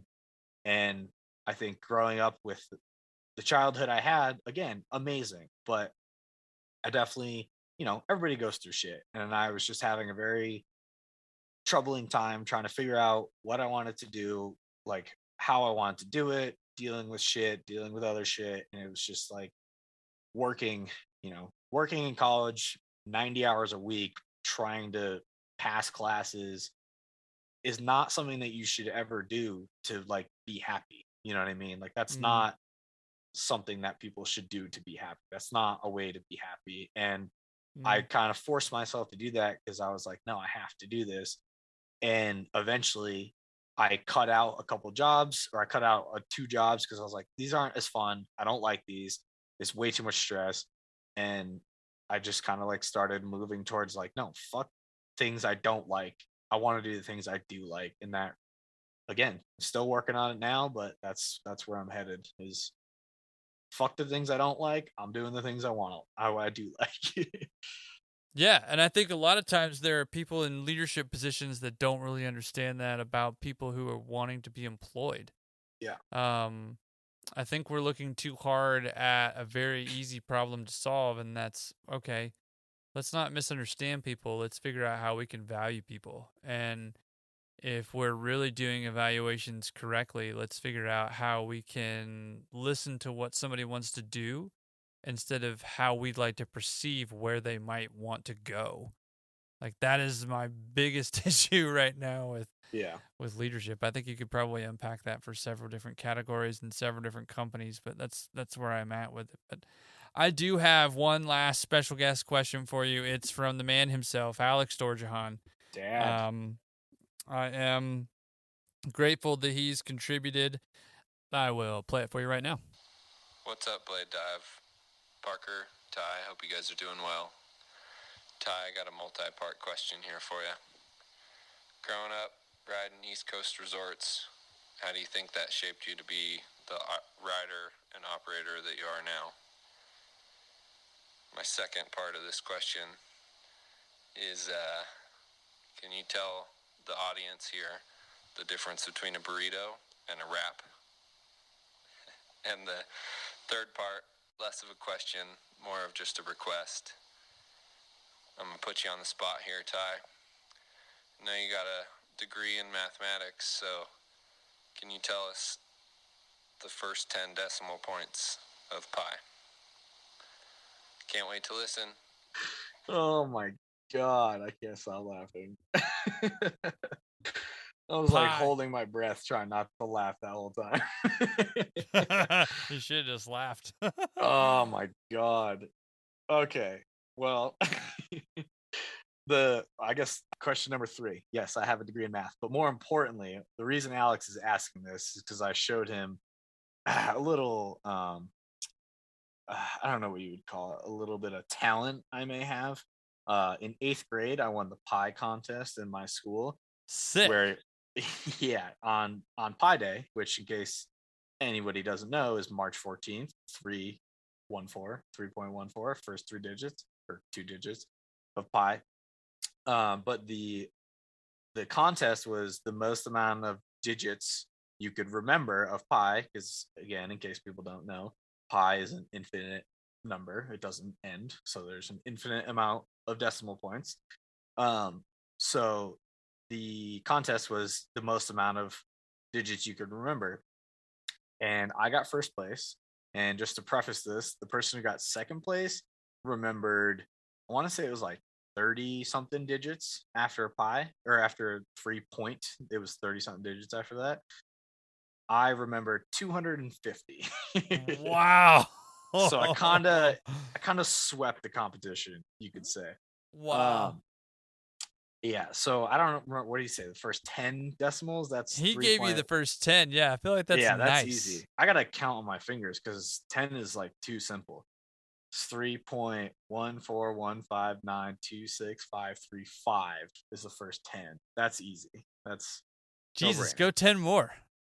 All right, 3.141592653589793233846. That's the first 20 digits. Holy shit. Yeah, I don't remember awesome. I don't remember the whole 250 anymore. I've only know like the first 100 now. You know, Oh, that was wow. that was like 12 years ago. I don't have that memory anymore, but 100 digits, I got you any day of the week. That's awesome. So, second question, sorry, what's up? No, I was just saying, I was going to hit you up for anything trivia pi related in the future if it ever were to come my way. There you go. Well, I actually, think digits that you let's go here. Digits that you remember beyond pi that are used for normal day activities, are those harder to remember than the actual 250 or 100 decimals of pi? Like we're talking phone numbers, bank account, things like that. Like, are those just as easy to remember? absolutely. I don't know. Okay. I think that's one of the reasons I just loved math growing up. I have like a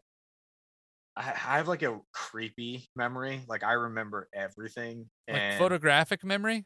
I mean, not even close to like actual photographic memory, but like I have a very, very good memory, and digits and numbers specifically. I remember, like, I remember people's phone numbers, birthdays, like zero questions about those kind of things. I always remember those kind of stuff. But I don't know. It's just always something I've been good at is memorization. I have a very good memory. But his second question, a wrap versus a burrito. This is an ongoing argument between, not an argument, this is a debate between Jeremy McCormick, Alex Storjahan, and myself over the last couple years, is what makes a wrap and what makes a burrito, and what is the difference between a wrap and a burrito. And we have argued our points for countless and countless times of what makes what. And I really can't answer the question because in my personal opinion, it is based on each and every single individual scenario. You got to tell me what's inside of your tortilla and how it's prepared, and then I will answer. Jeremy's got his specific requirements of what makes a burrito versus a wrap. Alex has got his, I've got mine. Yeah, it's a whole, every single day we talk about it. And when I say every day, I mean literally every single day we talk about a wrap versus a burrito. So I can't answer that because there's no answer. It's ongoing. I do like your take on it though. I figure if whatever you've got inside your tortilla, yeah. I'll tell you. I can't get into it because I'll never stop. So. No, it's okay. You can if you want to, but no. No, that's awesome. And then the first question. The first question. Well, I did this one last because I figured this is probably the more serious, important question. It was what, growing up on the East Coast, how did that train me to be a snowboarder? Basically, I grew up on flat jumps with flat takeoffs and flat landings, so built my knee strength up doing that, which is sweet. And every park is built linearly, so 2 rails straight, 2 rails straight, 2 rails straight. That's what I grew up on, and I loved it. I love linear parks. Super fun. I don't know. People are all about the more flowy kind of parks, and like I get into that for sure, but I love a linear park. I love hitting a rail, coming off the rail, knowing that the next rail is directly in front of me. I don't want to turn, it's just right in front of me. Dude, I want to know what your take on the future of the industry is, because irrespective of you thinking that you've been in this for a short period of time, you've experienced a lot. And so whether you take it from equipment and what you've operated so far on dirt and on snow, whether it's snowmaking, whether it's the overall experience for the guest, whether it's terrain parks, whether it's how we move forward with climate change, wherever you want to go with it. I want to know what your take is on the future of the snow industry. I think the future is, well, I think the future is a positive one. Let's just start off by saying that. I think we're headed in the right direction from what I've seen over the last, I don't know, since I've been really like cognizant of what I am looking at. I think over the last like 10 years or so, everything's becoming a lot more user friendly. Like the barrier of entry to everything is easier, even though it seems like it's more difficult.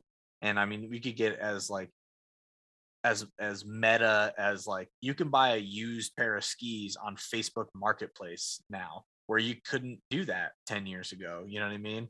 And that barrier of entry right there is cut, because now you can get a pair of skis for $100 instead of $1,000 if you were to walk into a ski shop. And you know what I mean? I think like a lot of the way the industry is moving is making it easier for everybody to access skiing and snowboarding on a mountain with chairlift access and all that kind of stuff. It's becoming easier, except that it like kind of seems like it's more difficult. But I think it seems like it's more difficult because more and more people are trying, or like are starting to do that. You know what I mean? Like before, it was kind of like a more selective, like, you had to be rich, or you had to, it's easier. It's just easier and easier and easier. And I'm hoping that's the future, is like it just keeps getting easier in every regard. Like transportation's easier, the mountains are, making different price packages affordable for someone who's just like, they're just there for the day. They're not having to pay $200 for a lift ticket for the day, like if they just want to ski for 2 hours. That I hope is the future of the industry, and I kind of see it going that way. I just don't know how long it's going to take to get there. And in regards of like machinery and operating and stuff, I hope that it doesn't get too crazy. Like I'm not afraid of technology at all. I think you need to embrace it, but at the same time, there's all the like, again, I've only been operating for 3 years now, and I hear all the people talk about like, oh yeah, like when I first started, I was running this machine. When I was running this machine, it was way more difficult. Like you guys have it so easy nowadays, and in like a negative kind of aspect. And it's like, well, yeah, but like the car that you drove 60 years ago is not nearly reliable as the car you drive today. To me, it's like the same kind of thing. Like It's a good point. You shouldn't be hating on new technology. You know what I mean? And that's just a big gripe I have. Is like when the older generation or older people have been in the game for a while, like look down upon newer operators or newer people in the industry, like, oh yeah, like you didn't have it as hard as we did. It's like, okay, well, the people who are coming 30 years from now don't have it as hard as we do. Like, suck it up. You know what I mean? That's probably a little blunt, but fuck it. You know what I mean? Like, suck it up. And so I'm hoping the future is just kind of like not too crazy. It just kind of keeps going the way it's going, is kind of what I'm getting at. Like, I hope it just kind of keeps going in the light that I'm seeing. It's way more inclusive, way more affordable in the larger scheme. Maybe not right up front in a short-sighted distance. It's not super affordable, but in the larger scheme, I think it's a lot more affordable financially and a lot more doable to really get into the ski snowboard industry. Sometimes the best way, and what we're seeing now with within the 21st century and the drama that's ensuing, is that radical change is really the only way that we can achieve progress. And that means that things have to be a little bit disrupted. I think what you've said throughout this entire conversation is just pretty, I would say it's pretty profound, because you're not necessarily implying throughout everything that you've said that you've got it all figured out. And I think that in itself is where we need to be as a generation that's older in this industry, accepting you for the person that you are and having you come in here and change the industry for the better, because you don't know all the answers, but you have the best feedback that you can possibly give us, which is you can look back into our past and you can see what we've done as an industry. You can see where we've been as an industry, and you can figure out how we can change as an industry. And that, to me, is the most interesting piece of having you talk with me and you talk to everybody else and you be who you are and what you're pursuing, man. Yeah, you summed it up perfectly. Like, I think I don't know what it was like 20 years ago. I don't know what it was like 5 years ago.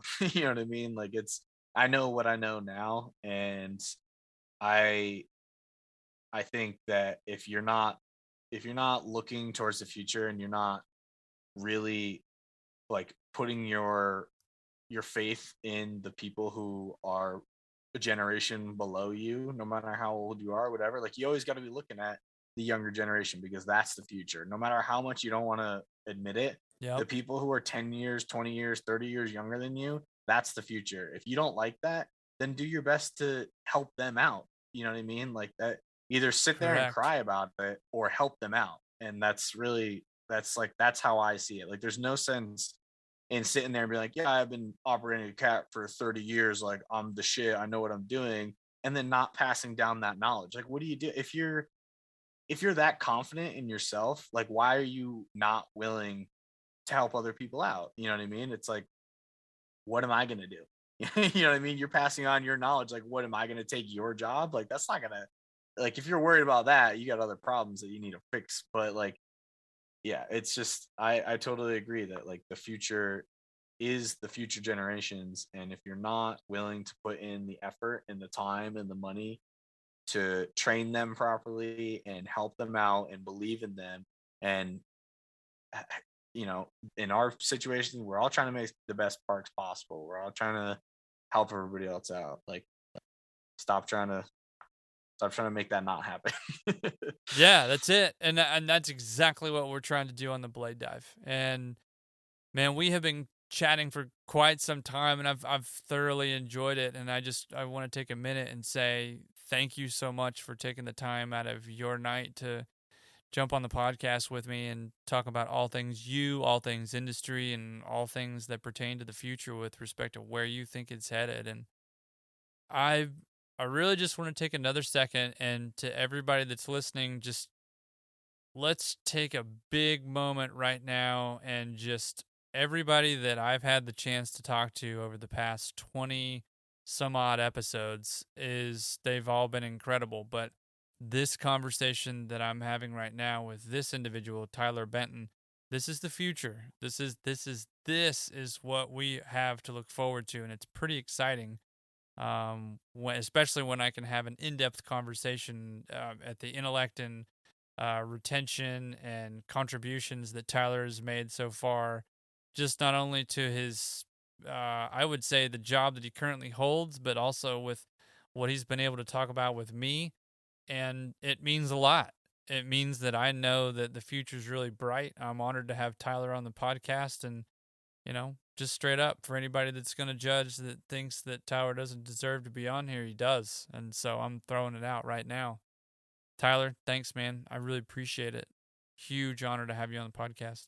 You should be super proud of what you're putting out, because it's awesome. And just wanted to let you know that you're definitely inspiring people, because I'm super inspired after listening to so many of the episodes and like hearing everyone talk. I'm like, dang, this is like, these people are like more than twice my age, and they're talking and reminiscing like how much awesome times they had and all this shit. And I'm like, damn, like that sounds awesome. Like I actually might consider this as like a lifelong career, which is something that I absolutely never thought of like a year from now or a year back from now. Like never really considered that as like a career. And yeah, so you should definitely be proud of that. Everything you summed up is really what's going to make this special. Huge shout out to Tyler Benton for being this week's Blade Dive episode. He's on the record, folks. He is passionate about building the small things. That's big, especially from a third-year operator perspective. I was not there as a third-year operator, I'll tell you that much right now. All right, you know the deal. Don't be a dick. Please fill up your machine with diesel at the end of your shift.